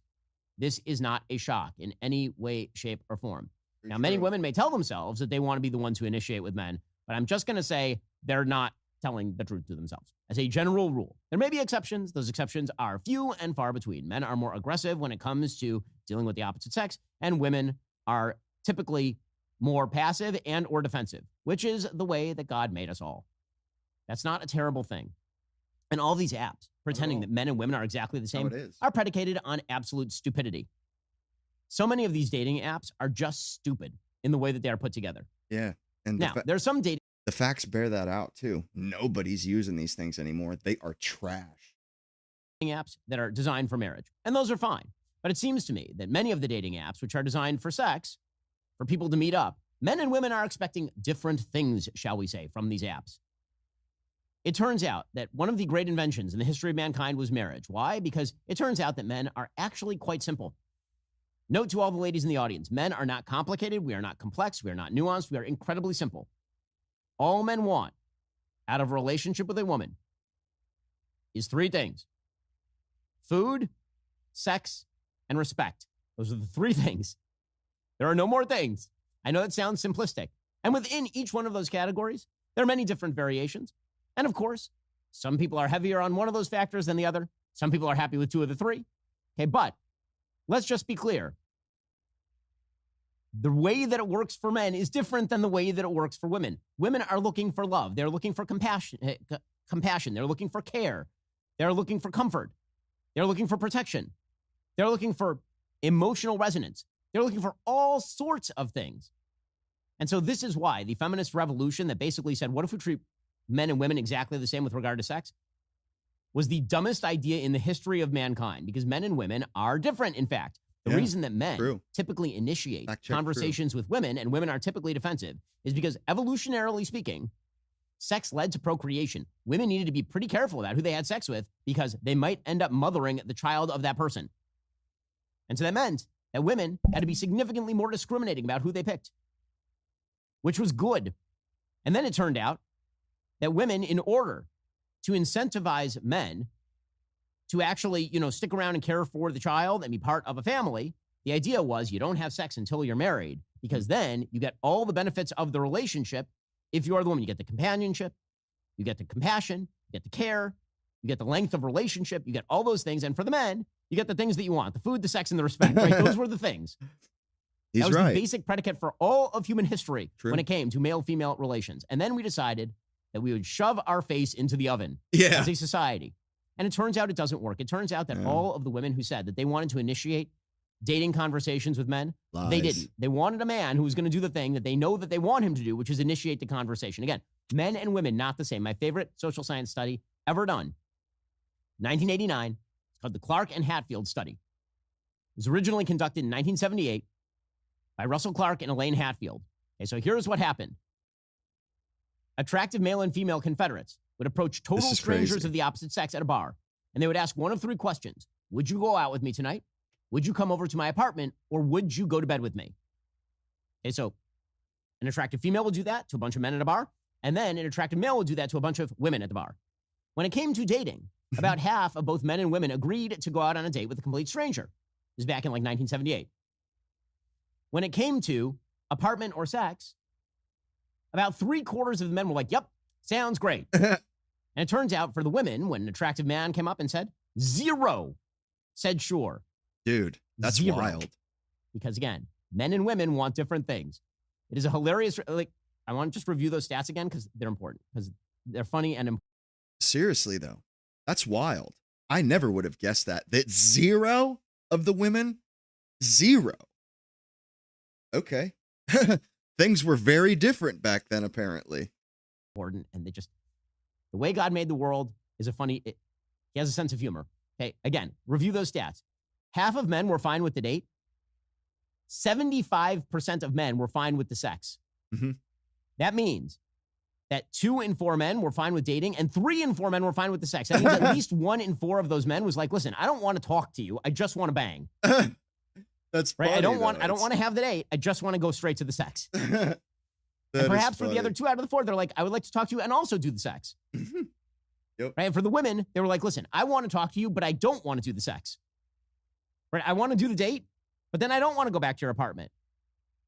We'll get to more on this in a moment. First, you probably do plenty to protect your home. You lock the doors, you have the public properties later. Right. So National History Report and a free is the way men and women work. And every time people try to fix this thing, you end up just destroying male-female relations. Straight So up. they actually replicated this experiment 45 years later. Right. So now it's like 2025 and they're replicating this experiment. So what happened? Well, it turns out that many, many more men than women accepted the offer for the date.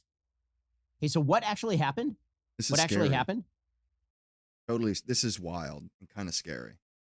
The number of people who accepted the offer for the date had dropped radically. Okay, now, the numbers stayed the same for sex, but they dropped radically for the dating. That's crazy. Because that's what happens when you disconnect sex and relationships. The women still. Everybody still wants the sex, but now nobody wants the relationships. The women, the men, nobody. They're like, nah, I'm good. No, everybody is turned off to that idea, apparently. Bro, that's not good. Don't want to go back to the dude's apartment, and the men still want to go back to the lady's apartment, but now nobody wants to date. That's what happened. Great job, everyone. You did an awesome job. Hey, play stupid games, you win stupid prizes. This is what happens. This is what happens when people move fast and break stuff. Completely destroying relations between the sexes by pretending that men and women are precisely the same. By the way, it is funny. Like the beginnings of the Bumble brand, it's astonishing. Like the woke time of 2021. And what he's saying here is, oh, we're going to give women, put them in the driver's seat, this and that. It could not have been a more disconnected and out of touch take that women wanted to be in the driver's seat and initiate. That was a dumb idea for that woman.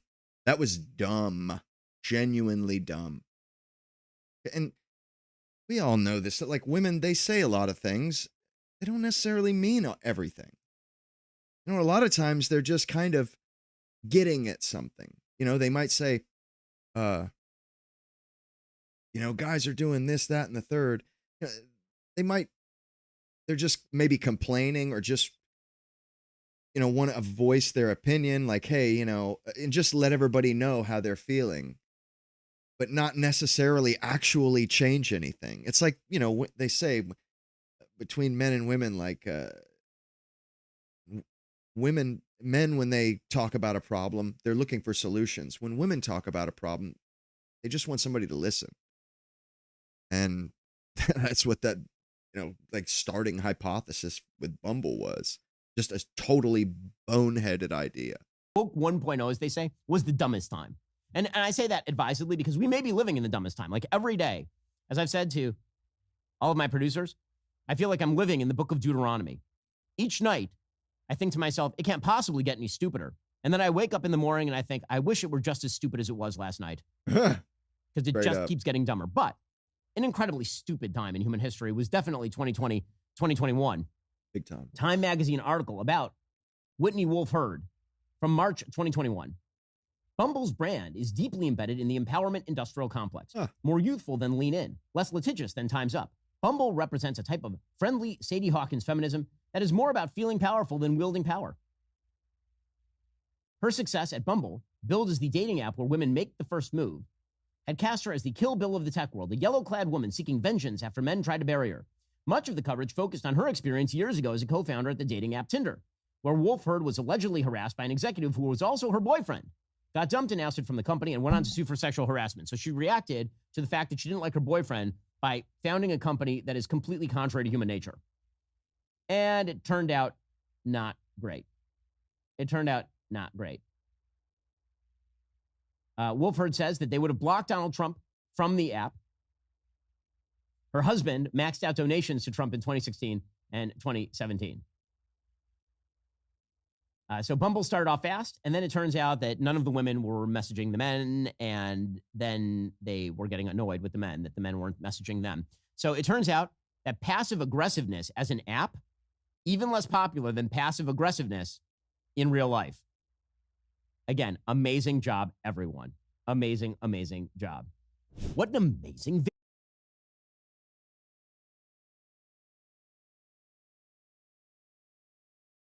I was watching this movie called Goodbye, Mr. Chips last night, and it's actually, it's considered one of the great films. It was made in 1939, same year as Gone with the Wind, which is 1939 is widely considered the Hollywood golden era, like the greatest year Hollywood ever produced. And Goodbye, Mr. Chips got a bunch of Oscars that year. What it was about, though, was an English boarding school from 1870 to World War I, because it came out right before World War II. But it was the story follows a teacher when he starts teaching at this boarding school, and it's basically him working at this boarding school for over 60 years. And like the first 20 years, he's a bachelor and kind of not getting on very well. The kids don't like him, and he kind of makes he clumsy in a way. He doesn't know, he mishandles the kids. He doesn't know how to befriend them and treat them how they want to be treated.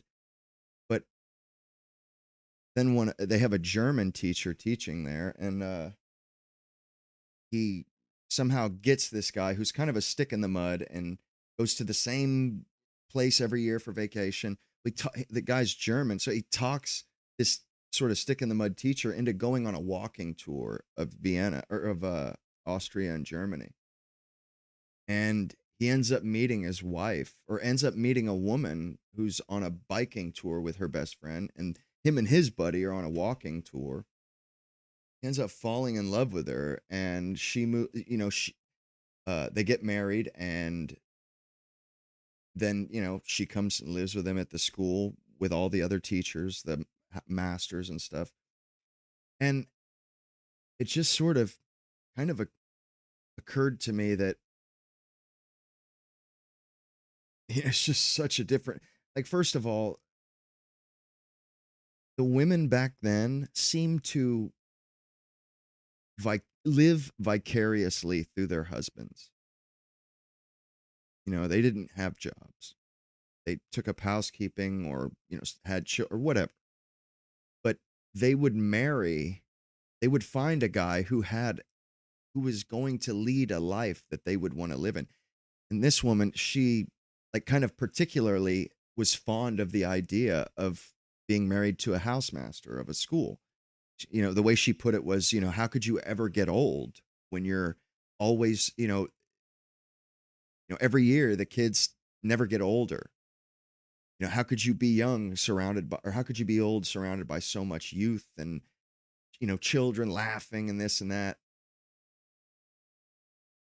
and so it worked out really well. But also, and actually, like I said, he had trouble relating with these kids. Well, he marries her, and she basically shows him how to be a role model for these kids, shows him how, like, softens him up and shows him, like, she has this amazing rapport with these kids. And she has a secret, like kind of she understands this, and it's like a gift. She shows him how to do it, how to get these kids to, like, how to have a sense of humor. And like, she invites them for tea once a week and and just kind of acts like a den mother sort of a thing. But also, he's like, he was a housemaster or a teacher, and they kind of, each teacher, they lived at the school. There's only like 10 or 12 teachers, and each teacher is kind of responsible for some part of the school, the routine and stuff, making sure they took roll or made sure all the kids were in bed. They all took their turns. Well, he gets passed over. Like, he's the senior most teacher. And with tradition, he spoke, like, one of the other teachers is retiring. And I don't know if you guys ever read Harry Potter, but how the students belong to a house, one of 4 houses, and there's a head teacher for each house. Well, he wanted to be the head of one of the houses. He gets passed over for it because the way they put it is, you have special gifts at getting the work out of the kids. This other teacher, basically the kids like the other teacher more. And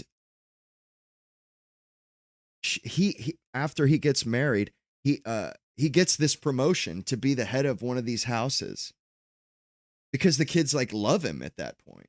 They're like, really, they think really highly of him because of, her, more or less. It basically, when she comes into his life, all of a sudden he becomes like a rock star, like, truly. And and out of the blue, he gets this promotion, and he comes running back home to tell her the good news. And she's like, she's like, I wonder if, because they're getting the teacher's residence. It's like a house that's permanently on the campus. And now that the old teacher's retiring, they're moving in. She's like, kind of opens up and tells him all the ideas and designs she's had on this house. Like, oh, I think it could use a different color of paint. It's got, like, in that one hallway, like, she's already got this house mapped out, how to change it and get it perfect for her. And he's like, the presumption, like, he's like, I really do think you may, because she's like, I always knew you would eventually, you would become housemaster. And he goes, I really do believe you do, or I really do believe you think that. And then she's like, basically, he didn't believe in himself. He didn't think he was an attractive guy, and it took her kind of pursuing him a little bit and kind of nudging him, like, telling him he's an attractive guy. And he's very modest and shy. And then, he's like, I do believe you really thought that. And she goes, one day you're going to learn that you're a beautiful person, and you can do anything you put your mind to. and one day you're going to figure that out. And she said, I knew that, if you had a mind to be the headmaster of the whole school, the principal, you would be. She wasn't pushing anything on him. She said, if you had a mind if you wanted to do that, you would be it. And basically, she believes in him and encourages him and helps him grow as a person, helps him really mature into like a great man, truly a great man. And he ends up becoming the headmaster during World War I. He's like in his 80s, but because all the other men of England are in the trenches, they ask him to be headmaster to fill in because he's been there for 60 years. Well, she ends up dying in childbirth. And and all the kids just loved her to death, like she was kind of like the star of the campus. And she dies in childbirth on April Fools. And like I just, the doctor comes downstairs and shakes his head like, we lost the kid and your wife. And he's so stunned, just kind of wanders to the classroom because he's got a class. And the kids are all getting like these pranks together because it's April Fools. And he just kind of sort of like he's a zombified, just walks to the class and sits down, and he's just going through the motions, like just totally like he's just like he just got hit by a train. He's just, he's just not there. And he's just kind of going through the motion. He's like, okay, take out your Latin textbook and flip to such and such page. Well, somebody want to read. And these kids are all like, oh, April Fools, sir, or 1st of April, sir. And then a kid that's not in the class runs in the class and then whispers in one of the kids' ears. And then it like you see each kid tell the kid next to him. And then because, the kids really loved his wife, like, they just like die away. Like you can just see it just destroys them. And they're like really, and they don't understand how he's teaching. Like, what the hell? And one thing about her is that it was like she she was kind of a mother figure, and she's the whole reason why everybody's like why he changed and became this better person. And she's beautiful. And then like when they heard that he got married on vacation, everybody's thinking, oh, what is she, just like some, like they couldn't believe it. They assumed that he picked some nerd or whatever. And when he shows up and she's like this gorgeous British woman, and everybody falls in love. And there was something about that I kind of struck me too, is it's like she had this just a really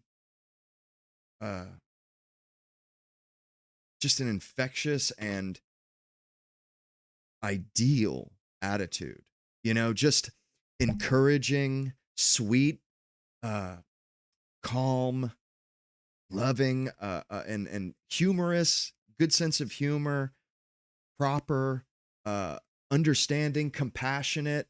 Like, and she was, these kids, everybody's a man at the school. So the kids they don't get a whole lot of that. So they immediately gravitate towards her. But like, it just occurred to me, like, the woman, very submissive woman, she's not like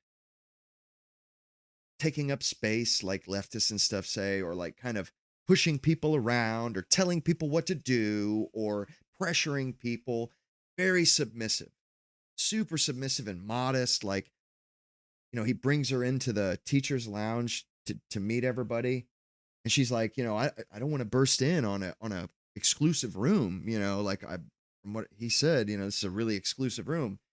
And before she came in, they were like, this room is off limits for women. He can't bring her in here. They thought that they were going to be put on the spot. And then when she comes in the room, they're like, oh, man, they're just blown away because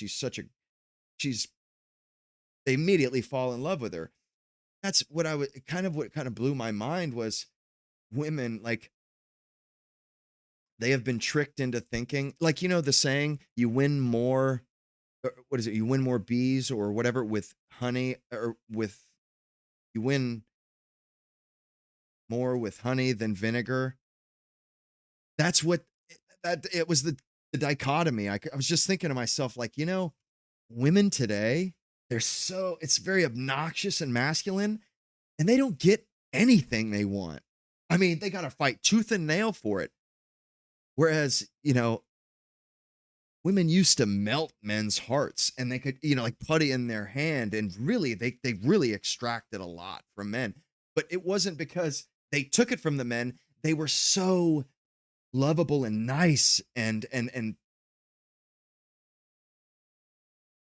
they were so appealing to men and charismatic that men were tripping over themselves to give these women that stuff. Like women, they didn't strong arm. They didn't, that's not where their skill is. That's not where their power lies. Their power is in like, it's in soothing the savage beast, as it were, and I don't know, maybe you guys haven't felt this before, but like, I have had women like just melt my heart. Like there's women that know what they're doing. It's not even fair. It's not even fair. You can't defend against it. I mean, remember there was a couple, I think I had a counselor in elementary school, and man, it was just like, bro, I just couldn't help myself.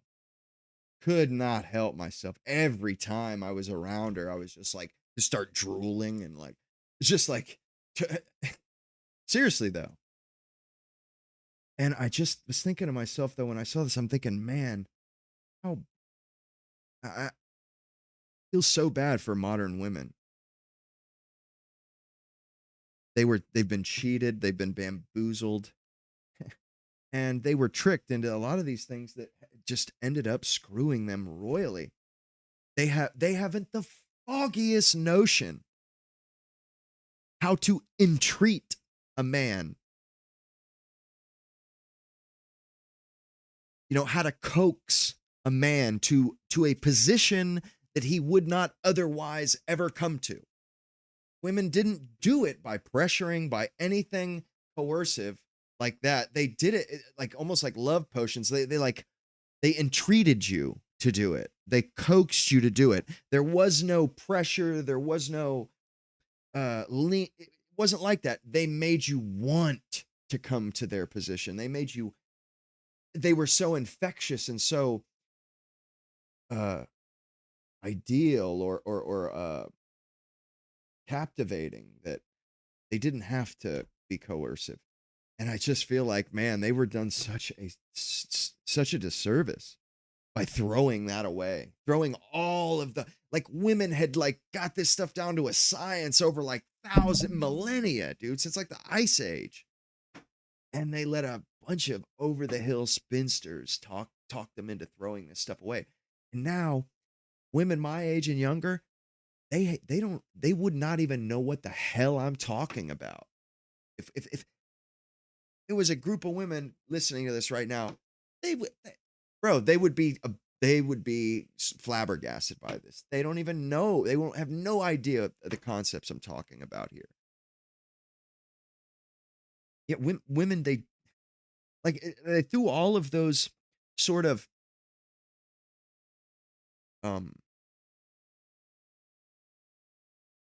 all of those subtle and tactics and techniques of persuasion, to sort of coax or to sort of bring you to a position or get you to where they want you by making you feel good or getting you to want to come to that position, not by leaning on you or shaming you, but by flattery or whatever, these subtle, more ways of kind of seducing, I guess, or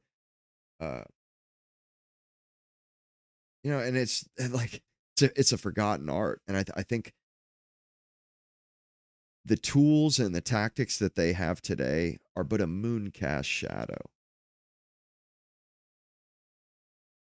to the way women operated and were oriented historically.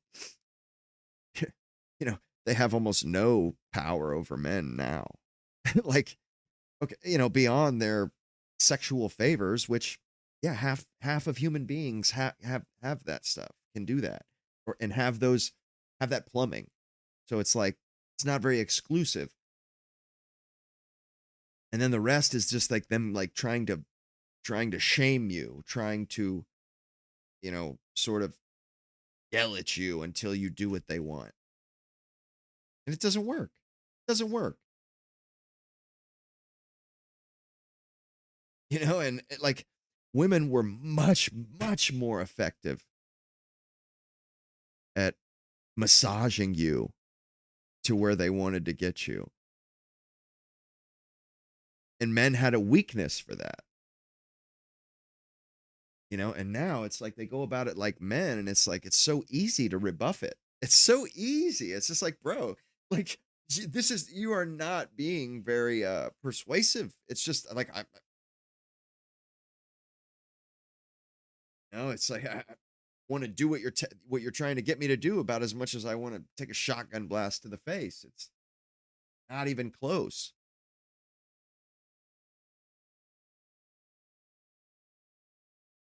I just think they've just been done a grave disservice.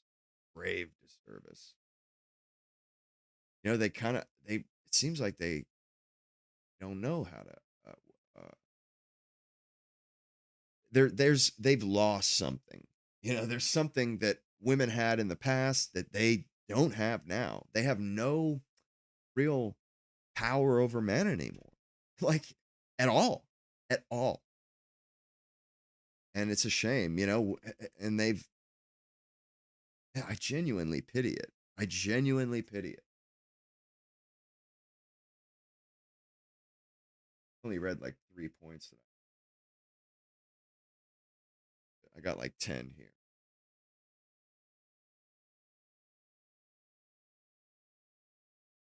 Oh yeah, that song I played yesterday, Body Body. You guys want to hear what that song was actually about?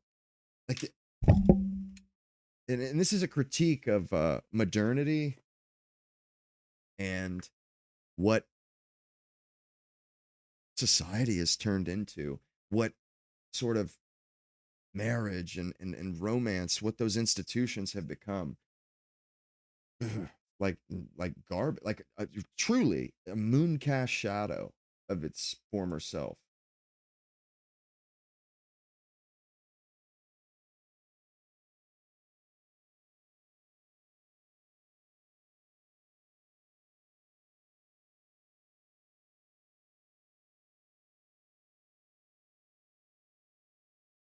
Just gonna play like 20 seconds real quick so you know what I'm talking about.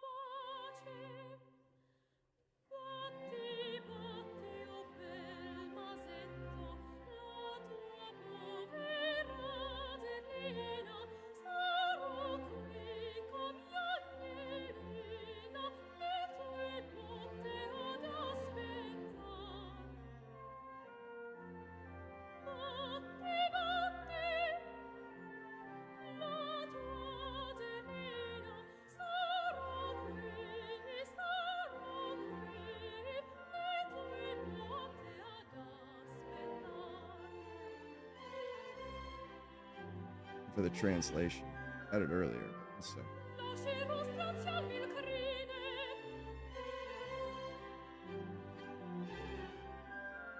Any of you guess what this song is about?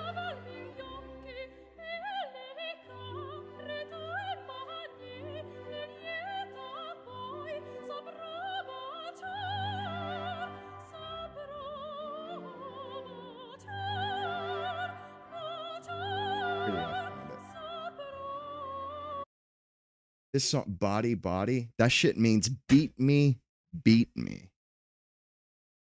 In the story, this is a woman that was on her wedding day. Don Giovanni swoops in at their wedding party and like tries to seduce her away from her groom and like gets her away from the party and they almost like screw.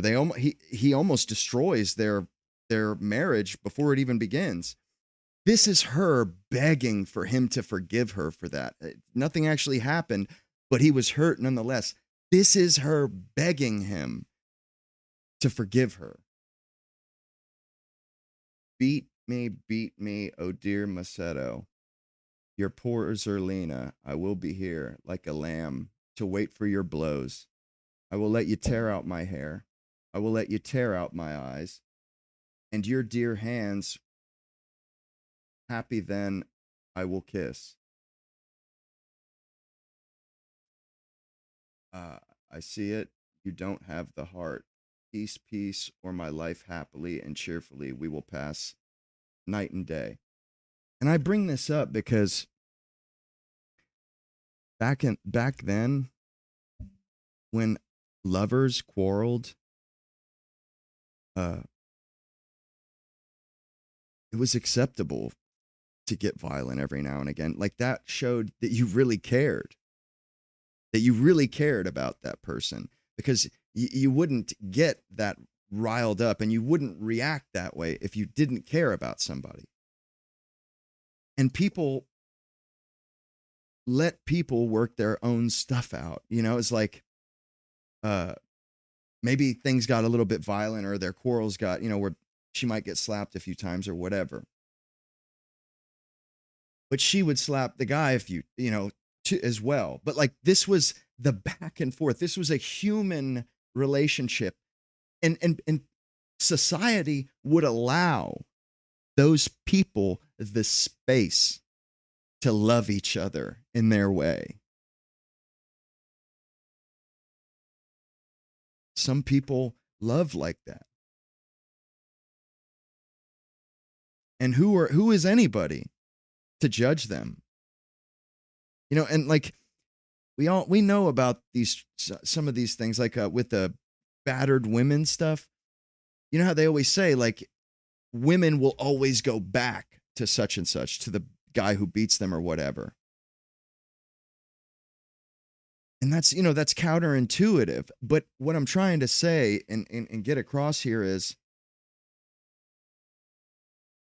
that's humanity. It's human to quarrel that way with your lover.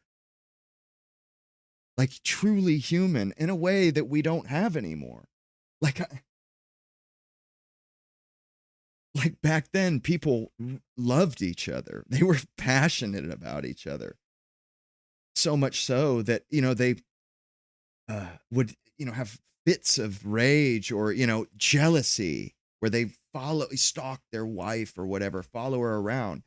And all this stuff is frowned upon today. It's looked down upon, shamed, called toxic, or say whatever you want. But today, nobody loves each other. We're dying off. We're not having kids. So say what you want about how things went back then, but it was a damn sight more healthy and actually worked. And people had the right, the prerogative to express their love to their woman, to their man. And we don't have those rights anymore. And women forfeited those rights for political expediency. I've heard women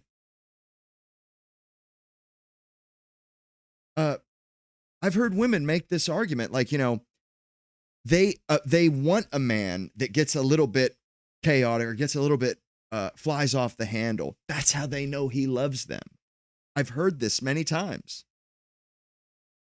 We fucking outlawed like half of the way that human beings show love so that we can wield some virtue, victimhood, and some bullshit political power. Yeah, so we doesn't even like really a human, and uh we don't really get to live like human beings anymore. We've stripped humanity out of life. And it's like, bro, like, it genuinely, I've been questioning, like, is it even fucking worth it? Like, do I even want to live in this era? Do I even want to live in a society that is so sterile? And I don't want to beat women, but it's like there's something about that I see it as a major loss.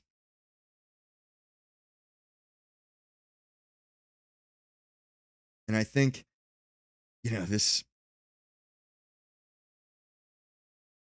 we're in a place where we don't know what we're doing, and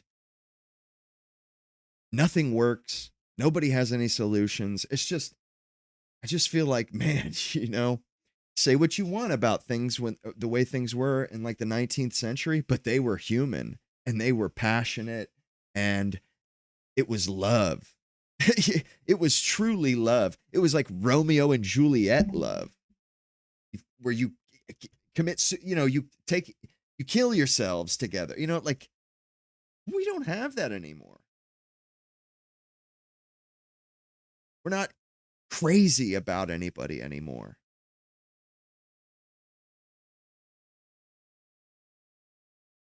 I was talking to my little brother about this earlier too, because I kind of brought this up, and he goes, that's so weird you bring that up, man. He goes, because lately I've been sort of questioning past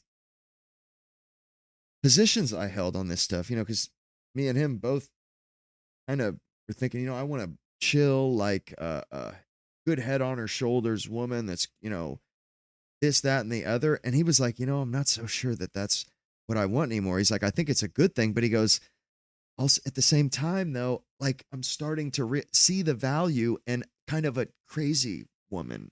Like, she loves you. And like, I think I'd rather have the drama because I know she loves me. And like one isn't better than the other, but they both have their strong suits. And I think we've done ourselves a grave disservice. I think we've made life a little bit harder for ourselves. I think we've made it a little bit duller. It's got a lot less flavor to it now. We're in a really bad place at the moment. I can't help but think that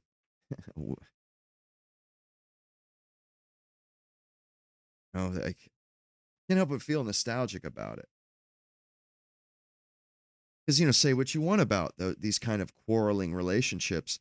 There was something that was like sort of endearing about it. Like, man, I wish I loved somebody like that. And I wish somebody loved me like that.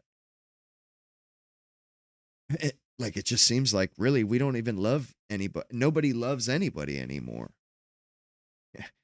We're all too worried about being seen as clingy or being seen as, and like women, they used to have the good sense and the modesty to keep that stuff under their hat. They didn't go and just blow a guy up, and you might break up, two people might break up, but that didn't mean they wanted to totally, like, scorched earth, totally destroy the other person and destroy any chance at a decent life, or like, trying to sabotage their future. Like, women, they have channels about this, or anything that happens, or even if nothing does happen, they will embellish and exaggerate so that something, because they have to have a story for TikTok or whatever. And bro, there's a lot to be desired today. I mean, it almost feels like women, they used to be the more passionate one party back in the day, and that was so endearing. And men we still kind of have an idea of women in our heads, that we sort of picture. It just doesn't exist anymore. But Yeah, what is it? You attract more bees with sugar than vinegar or with honey. Yeah. And it's like, man, I remember when times were like that, when women were sweet and demure and soft spoken. Like, oh man, like when women would talk like in their inside voice around me, like, it would just feel like it would feel like somebody was like caressing my eardrum sort of thing. Like I was Q-tipping my ears out. Oh man, I'm telling you, it was like ASMR or something. Anytime I would have like a one-on-one thing with a teacher or with a counselor, ooh, man, I would just melt. I would just melt, and it'd be like I'd start drooling and just yeah, it was very. I think it was basically I was hypnotized. And man, I remember I was like putty in women's like sometimes it happened with telemarketers too. I just get like, please don't stop talking. But yeah, I'd be like putty in their hands. I just could not say no. I wanted that it just made my brain feel good or my eardrums feel good. It's like an oral orgasm, AURAL. But and I just like keep talking, please keep talking, don't stop talking, and I'd be like try to sit as still as possible so I don't like interrupt it or oh, good stuff. Yeah, but that don't happen anymore. Because women they're not trying to soothe men like no, that's not the way it goes anymore. And like it's a shame because those women that use that to their advantage, because what I'm trying to articulate here, bro. I'm kind of rather ham-handed uh, uh, explanation of this, but you can bet dollars to donuts that these women knew exactly the effect they were having on me. They guaranteed that it was something that they had encountered before. Just saying is they understood that they could get their way a lot more by appealing to that part of men, the sort of savage that just, that wants to be, that is soothed by them. Yeah. And it's a shame, man. We have lost a lot. And we haven't lost it through men because I don't think men have really, we haven't changed and we haven't changed all kinds of radical. No, we're still kind of just doing the same shit we've always done. Women, they've done the sexual revolution and they've done all this stuff.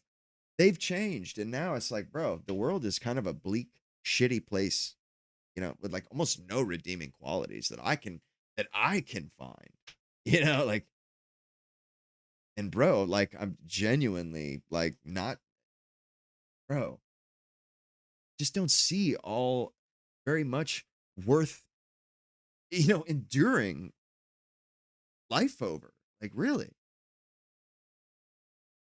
I say, although I say that, it's like, I'm the type of person, the way I see things is you don't give up because what if you had just hung in there for another day, you don't know what could happen. And I believe in playing a hand of cards, play that shit out because you never know what's going to happen.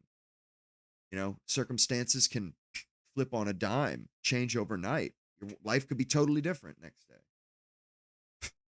But I can't help but having those feelings and like, bro, we've lost something serious, big time. And I don't think we're going to get it back. I mean, and when I was getting at with the Mr. Chips story,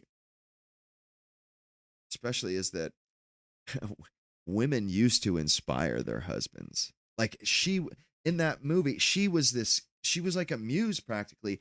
This guy was just like, he was kind of just a stick in the mud before that really nobody really liked, he's kind of a stick in the mud.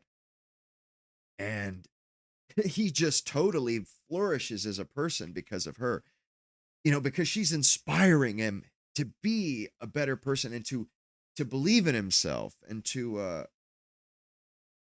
giving him reasons to, do those things.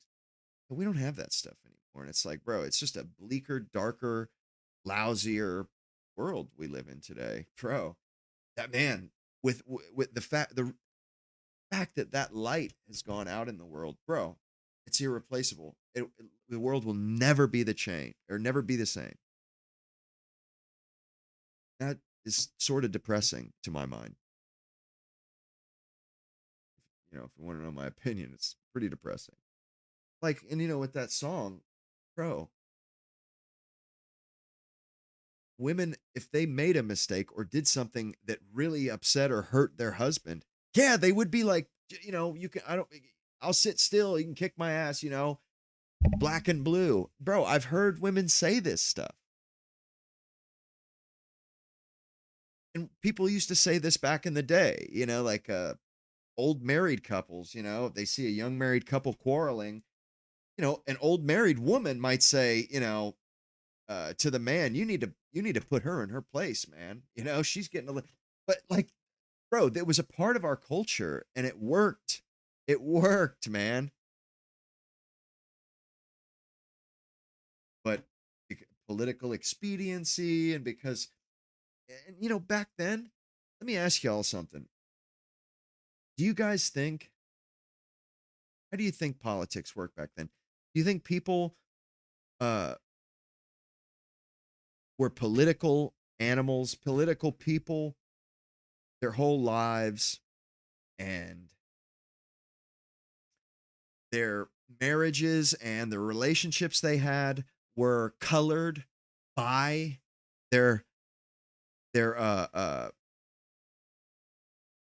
politics? Like, they're a kid and they're a staunch communist, so, and throughout the rest of their life, that informs everything all the decisions they make up in their romance life. Like, they'll only date a communist, they'll only do this, they won't talk to somebody who's not for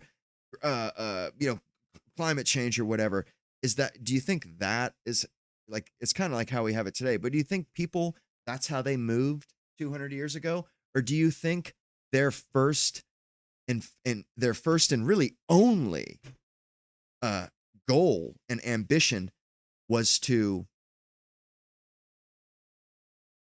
find their person, get married, settle down, and start their family fast, like quick?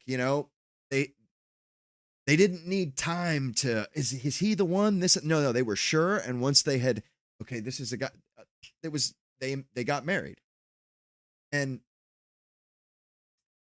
then they became political as they became a political person, and their political life started once they had the family. And that's what informed their politics was, all of a sudden, that people relying on them, they are responsible for their family and their wife. And now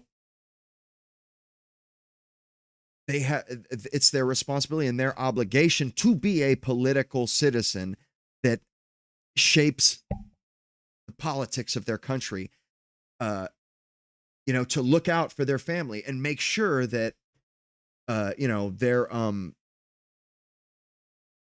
they're creating a safe environment for their family. That is how people used to move. They weren't political when they were 18. They were focused on the main goal of people's life was to get married, have a family, raise a family, and enjoy their life. The politics came later to bring those ambitions and goals to fruition. Today, the politics comes first. People are first and foremost a political creature. Before they ever consider falling in love or getting married, they're worried about politics. And politics informs all the decisions they make in their romantic life. They will only date somebody who agrees with them on this, that, and the third. People back then, they didn't even know what they liked politically when they were dating. It wasn't until after and the person there, they would uh uh you know, sort of form their political ideology together as a married couple and kind of navigate it that way. But the union started first. They threw in it was, a an alliance that they would make at 18 before they started any part of their life. And then they would attack the rest of their life as a team. And they would get on the same page before they did anything else. That way they presented a united front to the world. Bro, we have got it so backwards. No shit, we're flailing and none of this stuff is working. We don't know what the hell we're doing. We literally threw the baby out with the bathwater, and now we don't know. We haven't the foggiest notion of what to do and what's wrong and this, that, and the other.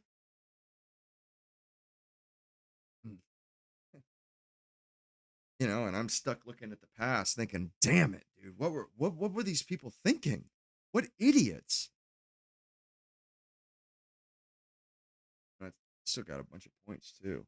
But and I just that song, when I saw the translation of that song, I saw the caption when I was watching one of these videos, and I was like, whoa. Because I've thought of that before, how people used to be a little bit more it was like all was fair in love and war. That was a cliche, and it was true. And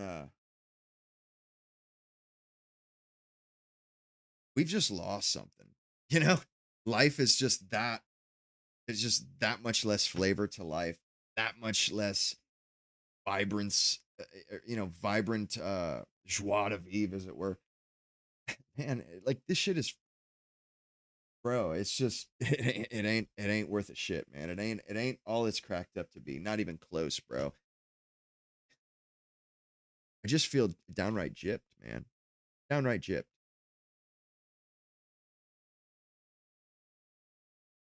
Like all of this decline and all of this disintegration disguised as progress, bro.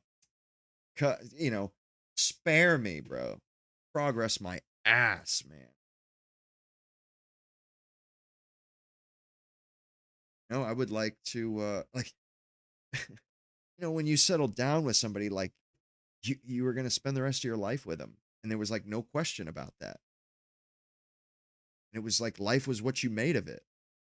And now it's like, bro, I don't know, man. I don't really see a whole lot a whole lot appealing, worthwhile, that's salvageable, that's worth the squeeze. Like, bro, I'm so disillusioned, so demoralized. Like, oh man, it's hard to deal with it. It's hard to be optimistic, and forward looking. Yeah, I find myself sort of gravitating towards where can I go that I can get away from this? Where can I go that how can I get back closer to that? How can I experience a more human existence? I'm not so sure it's possible. I mean, but I can hope, live in hope. I don't live without hope, of course. It's a pretty lousy existence, life without hope. But I don't know, man. I'm kind of disillusioned, bro, and I just don't really. It's not appealing. It's not exciting to me. It's not. I mean, it's just it's fucking meh. It's meh. Eh. And it's like, bro, it's anticlimactic. It's just like, dude, I wish that I hadn't just gone through all of the hell that I went through the first half of my life. It's just, I don't know, man. I'm just really, I guess, soured on things. But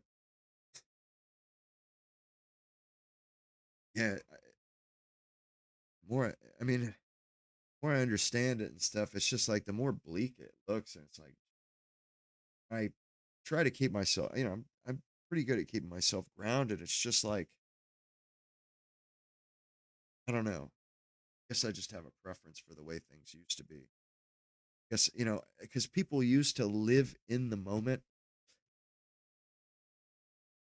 They just sort of, they lived by their feelings. They didn't think about things all that much. They just sort of lived in the moment,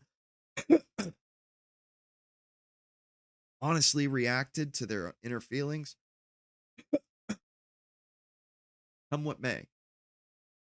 And today, it's like all people do, all any of us does is like overthink everything.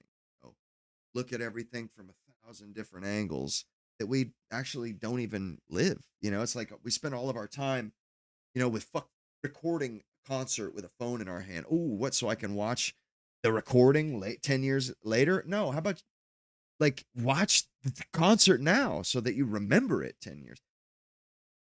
Just think, we've really lost something. And I'm like kind of grasping, trying to figure out how I can ameliorate it, how the hell I can make up for that. Where do I have to move? How do I have to, what do I need to change to get there? Because man, I just don't find what's on the menu to be at all appealing at all in any way.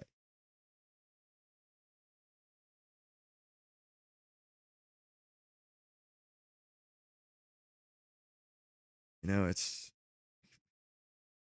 and all that stuff was, nobody really designed the way things worked back then. It was like, just like the way capitalism or a free market economy works. It just, people start trading, people start pursuing each other, and everybody just kind of feels their way through it. And then mores and standards and stuff get set because people are figuring it out as they go along, as they're going through it, and they figure out how to make it work. It's not perfect, but at least it works. It's like, I think today, man, it's like devoid of humanity, devoid of emotion, devoid of feeling.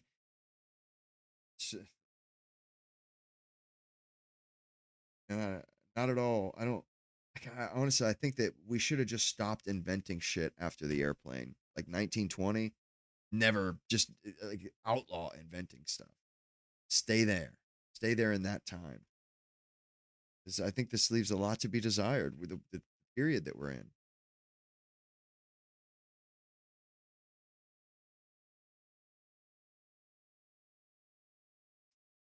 Truly. What do you guys think of that song? You guys like that song? And that song, like I've literally teared up listening to that song. I mean, maybe I heard 5 songs in my life that made me feel that way. And like it's so exciting to find to for a song or for music to make me feel that good. It's like exalting. But it's I mean, I was like laughing and like so pleased, like, oh my God, this is amazing. I get to more music that makes me feel like this. Incredible. It's just a total boon, no downside whatsoever. And it's like there's almost nothing can make me feel like that either. It's like it's sort of orgasmic in a way, but like in my head, it just feels like uh inside my head feels so good, sort of like the hypnotism or uh being mesmerized, I guess. I don't know, it just feels good to discover something that you enjoy that much and that makes you feel that good. And it's like amps me up. Like I cannot help but uh like really get into the can't help it. It just like kind of sucks me in. Truly.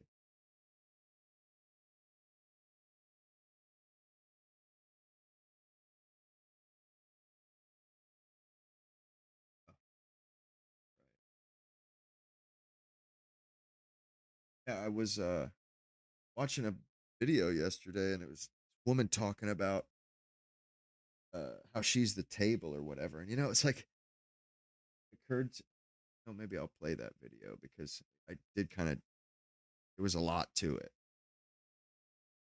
It might be worth just playing it.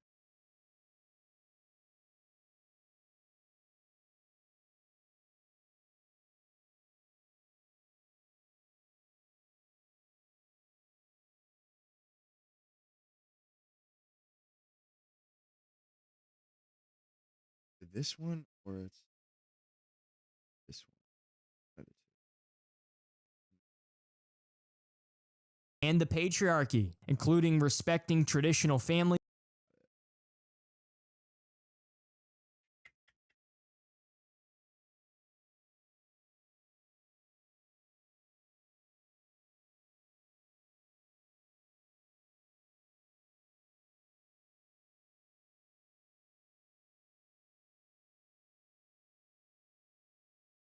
Wish I had onto it or like put it aside. Might be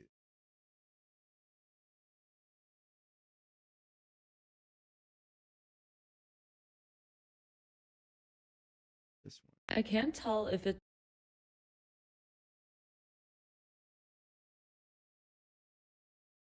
Bitch. Man, it was a really it hit good, man. It really did. Ooh. I think this is it. There's nothing that is like so shocking.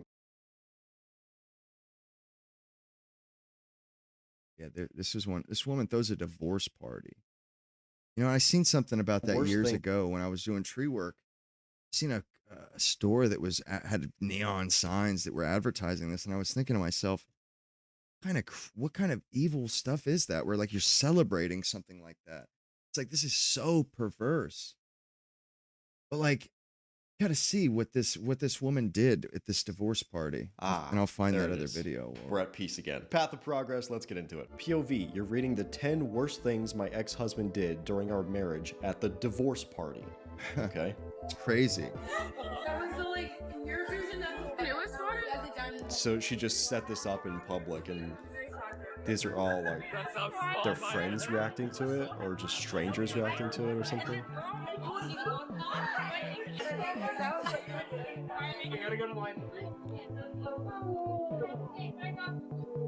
Dude, it's such a yikes. Something I've been thinking about a lot recently.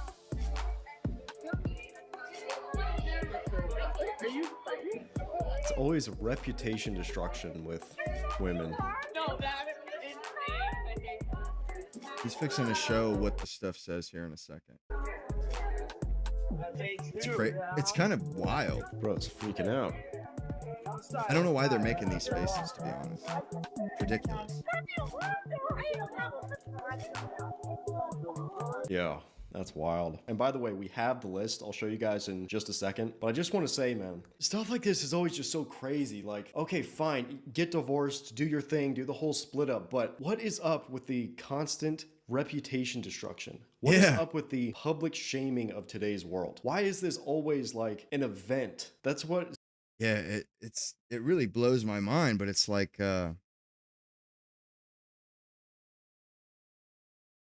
it's almost like they've sort of like that is just they've kind of abandoned, satisfying their thirsts at other fountains. They're like, I don't get as much satisfaction from doing these things or I don't get as much satisfaction as when I pursue validation and attention on TikTok, and they just sacrifice the rest of their life to pour into that, to get as much validation out of it as they can. Because they only like the validation from that direction. So many women treat these things like it's some big event for them to get she put up in the divorce party. Look at this. He told me I was too emotional every time I had feelings. Yeah. Debate. I guarantee you she's like, bro, there's no way that's just the unvarnished truth. That's nope. And then he forgot our anniversary twice. Okay. I guess that's a bad thing. He spent more time on his fantasy football team than with me. Doubtful. Doubtful at best. Doubtful at best. I would imagine that, he probably didn't do it all. It's only like, what, a few months out of the year? She probably just felt that she wasn't getting enough from him or whatever, and they will make this stuff up. They will justify, but nothing on this list is concrete. He said, "I'm not getting you a gift" was enough. He left his dirty clothes everywhere, ... always. He expected a home-cooked meal, but never lifted a finger. Does anybody actually believe that for a second? Seriously, does anybody believe that for even at any length of time at all? Because I don't. He made me feel guilty for wanting more out of life. That doesn't sound like he made you do anything. It sounds like you felt guilty about wanting to leave him or wanting other men, or what. It just sounds like she blamed him for feelings that she was having herself, which is typical. He compared me to his ex often. Okay. What if it was a good way? Like, yeah, man, my ex, she was such a bitch. I'm so glad you're like, she doesn't make a distinction. He said, "We'll talk later," but never did. He's the reason I needed this party. Bro, were any of those legitimate fucking grievances or legit? Bro, that was what a load of rubbish. Bro, what a load of rubbish. I think she did him a big favor by bouncing. Enjoy the party. Enjoy your divorce, sweetheart. Good Lord, you're an idiot. Truly. Idiot. Wish I could find this one that was really good. I will find it.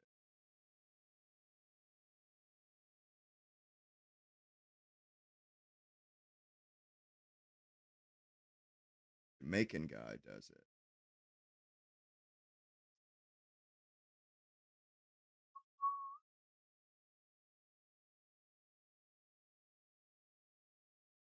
Here it is.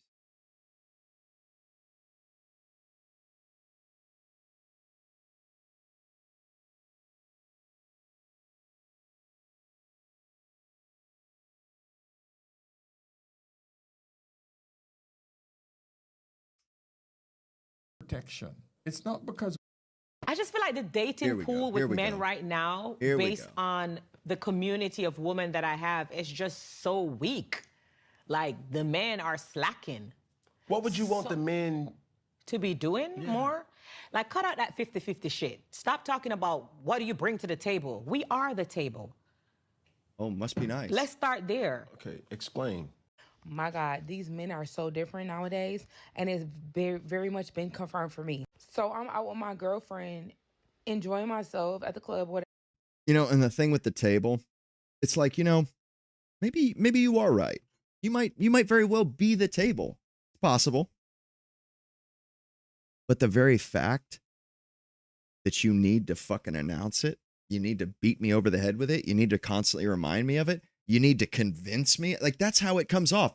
That you don't actually think that, but you're like putting in overtime trying to make me think it. You're trying to make me think it by bullying me, by shaming me, by attack. Like, and maybe you are the table.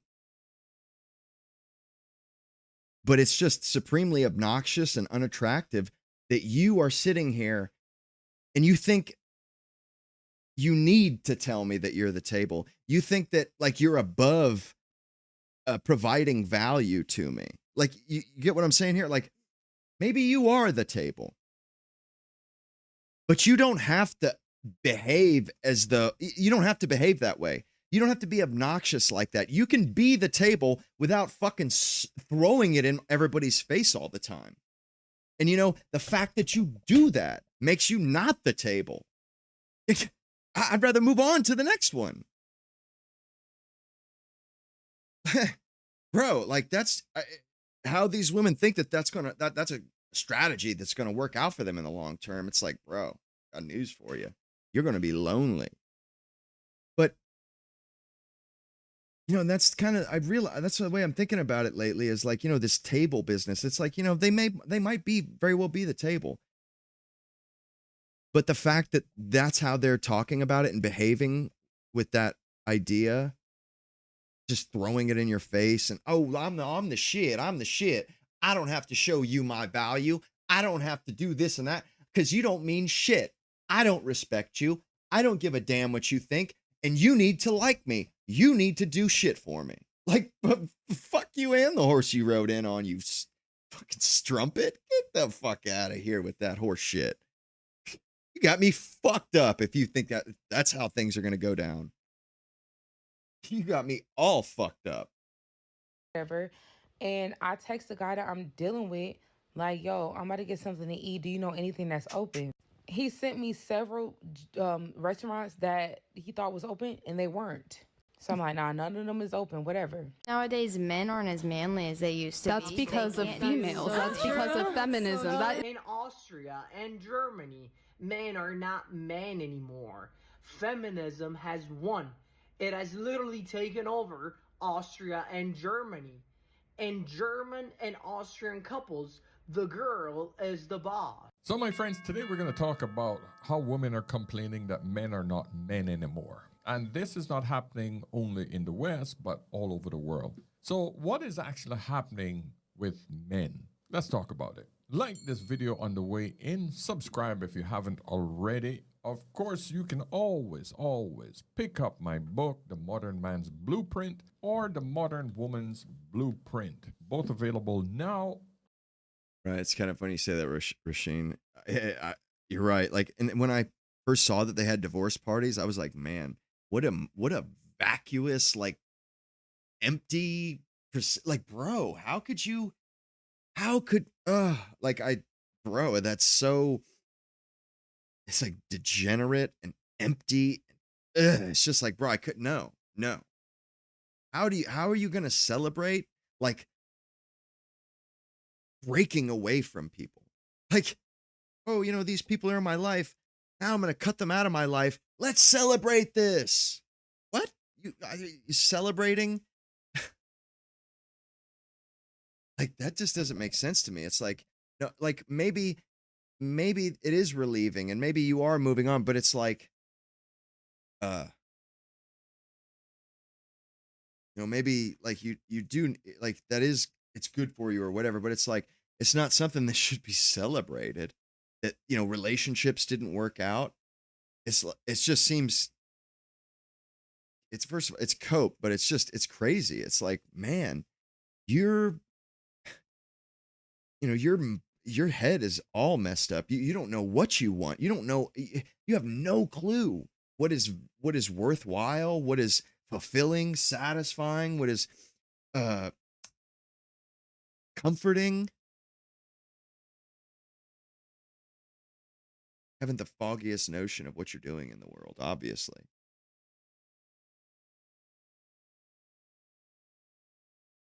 I mean, truly. And it's like, and women especially, and I'm not trying to like bash on them, but it's like the blind leading the blind. You see how they like never tell each other the truth? They like never do the tough love thing. Never. They're always like, yes, queen. And yeah, oh, you're perfect. This, it's like, dude. Bro, like, it makes me want to slit. If I was a woman, make me want to slit my wrists. Seriously. Like, I want to get better. I want to like sharpen myself and become a better person always. That sort of mode of living, bro, I would rather not be around people at all. Just be a hermit or something like, that's just no way to live, man. It's no way to live. Life can be a damn sight better than that. And, I'm just not going to, I wouldn't settle for that. Some shit life like that. Like, I think,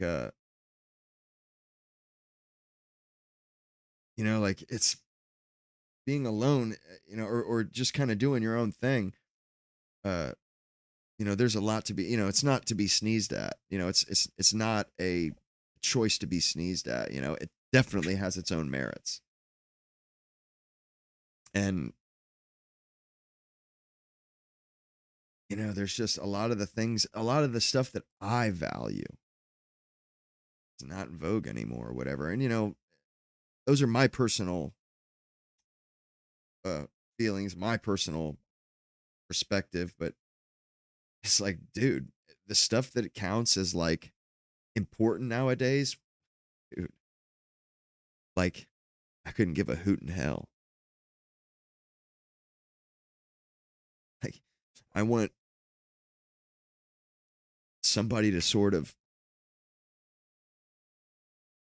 shoulder the burden with, somebody also to take care of and to look out for and accomplish stuff with, like like a sort of like a partner in crime. But like it's a lot deeper than how I just put it. But and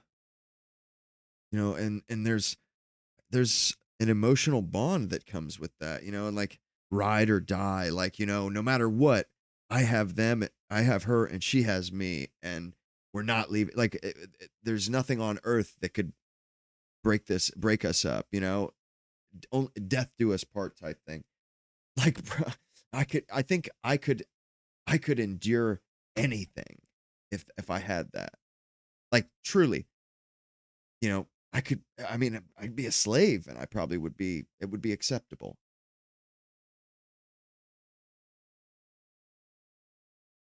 Because there's like, you have a confidant, somebody like you can be vulnerable with, somebody that like really understands you.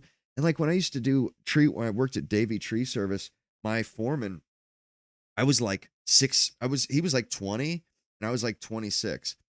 Well, he had already been married. He already had a daughter and had been married since like 18. I think he has 2 or 3 kids now. But him and his wife, they got married at 18, I think. And I just remember being incredibly jealous, and like it hurt. Like, I used to think to myself, like, man, he may have, it may be tough to make ends meet sometimes and whatnot. Like I remember his grandmother was staying with him because she had nobody else would let her stay with them. So he was giving a lot. He was supporting a lot of people in his family and his wife and his kid. And I could say, it was hard, certainly. He busted his ass to do it. But man, if I wouldn't have traded spots with him, and I just remember thinking like, bro, it does feel good though to see, like, I'm glad that he got that, and it was like, he didn't need to, go out and date around for a few years and this and that. And like, they were okay. Like that was acceptable to them. And man, it was, even though they struggled, it was like, fuck, man, like,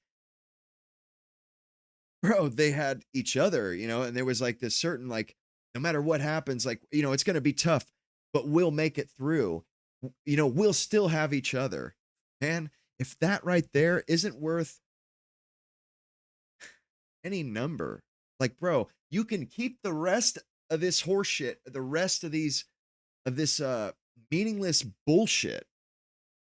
That right there, the idea of that person always being there for you, and no matter what, you always have each other, and you're neither of you is going anywhere, and no matter how hard things get, you have each other to kind of lean on, like kind of like Bubba and Forrest Gump, sitting back to back in the rain in Nam.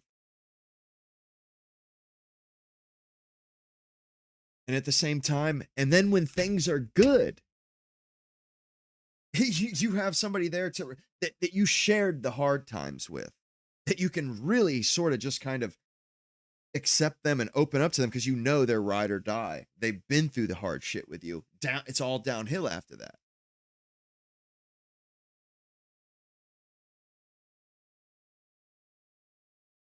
And it's like some part of me thinks like, I'm probably not going to ever experience that in my life, regardless of what I do and what happens. Like I could pursue that. not so sure that even if I tried, it would happen. But yeah, like as that chances of that happening shrink, so does my interest in anything. There's like a direct correlation there. And it's not because I was a fool. You know, this is what I wanted before I was an adult. I knew that was something that I wanted, but it just didn't happen. Didn't come to fruition. And it is what it is, you know what I mean? It's whatever. You know, when I was 18, I thought life would suck much more. Like when I would think about like, oh, what if this, because I used to worry about it. What if this happens or I'm still single at this time, whatever. Like it's actually not that bad. Like people make it out a lot worse than it is, especially with new technology and stuff. But, you know, we've given up all the meat and potatoes of human life, the human condition. Bro, we stripped all that shit out of it. Now what's left is the hardship with none of the good parts. None of them. You know, there's no reciprocation. Like, the odds that you're going to be together in 20 years, most likely you have kids, you're going to raise those kids, and she's going to be out the door as soon as they turn 18. Most likely. And I don't know, that just doesn't seem all that appealing to me. Truly. I mean, like I said, I live it with hope, you know. Of course, I don't live without hope. It's a pretty bleak existence. But, you know, I definitely manage my expectations, though, nonetheless. And really, there's still a lot of hope for me yet. I think, honestly, I'm in a lot better shape than most people for my age and stuff. Like, I probably probably have an above average chance of those things happening again, or happening for me. But man, there's just so much to be desired about modernity and society at this point. You know, and it's like, damn, you know, even if I got those things, I don't know if it would be enough. Like, cause it's like those things matter, but it's like, you know, I need to have them my way too. Like, you know, there's a certain amount of it that you know, I kind of need it to work out my way or the highway. Like, I don't want somebody, some scumbag babysitter or daycare center raising my kids. You know, and if I couldn't afford that, yeah, I'm not so sure it would be worth it. Or, you know, what I would do is I would, you know, just make do. Make ends, you know, like go without or whatever, make do. But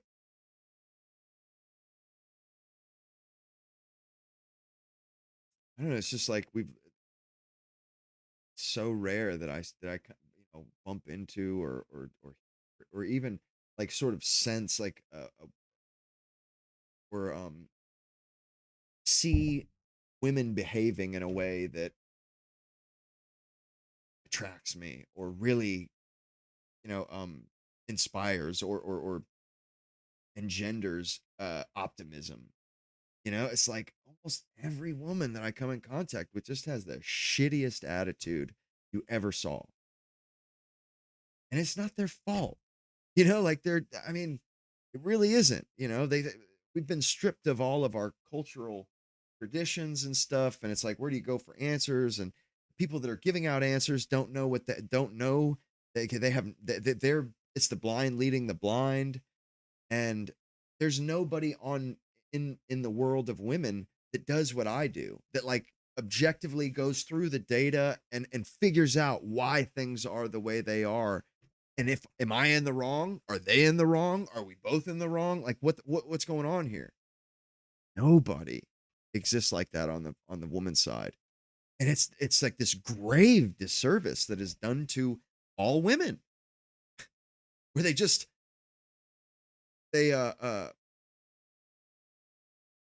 keep these lies and counterproductive ideas and ways of doing things, these counterproductive, they keep them alive and they keep them circulating and kill the truly good advice, the truly good ways of doing things. And it's like, bro, there's no, they have no recourse. They have no, uh, uh, they have no system for processing complaints or grievances. They have no infrastructure for fixing things or changing things or correcting things or evaluating things. It's all, yes, queen, slay. It's fucking bullshit, dude. Total bullshit. And I'm just, I hope, man, I hope I can, I can figure it out. Hope I can find some way to navigate through this shit because it's bleak, my dudes. Anyway, hope you guys enjoyed the stream. I mean, it felt like a good stream to me. I still have a lot of points to do too, but I'll probably get to them tomorrow. I'm tired. I can feel it. Anyway, hope y'all enjoyed the show, the stream.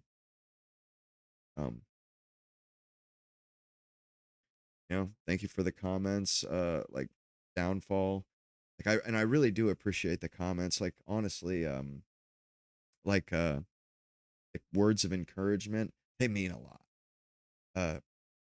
Like somebody commented last night and said, "Hey, I really appreciate you doing this show and like this and that." And like, and it just occurred to me in that moment, like, damn, if I didn't get these comments that were encouraging for me, encouraging me to continue, I'm not so sure that I'd still be doing this because it's kind of a bitch. I don't know. You guys see me fumbling around in the stream trying to get it right. Like, man, it is tedious. It's not, that part is no fun. But, those comments and you guys, they always seem perfectly timed too. Like right when I need one, I'll get one of those compliments. Somebody says, "Hey, like, man, this stream was just fire. Like, man, I was thinking about," but when people are like, "Damn, you're really speaking to me," or "You're talking about the stuff I want to hear," and it's just like it replenishes, whatever is spilled out from my cup from the difficulties. And I just wanted to say I really do appreciate it, and like that's the kind of shit that keeps me like locked in and pushing and trying to get somewhere still. It's very motivating. And honestly, I like there's almost no way if I didn't have the internet, like if I was just doing videos and nobody was like I got the views but nobody commented or gave me feedback, I wouldn't be doing this. It's not, I don't like it. It's not that much fun. The part that I'd really like is the part with you guys. Like that's actually what's important to me. And that's actually, I find what really, keeps me going. It's like a second wind.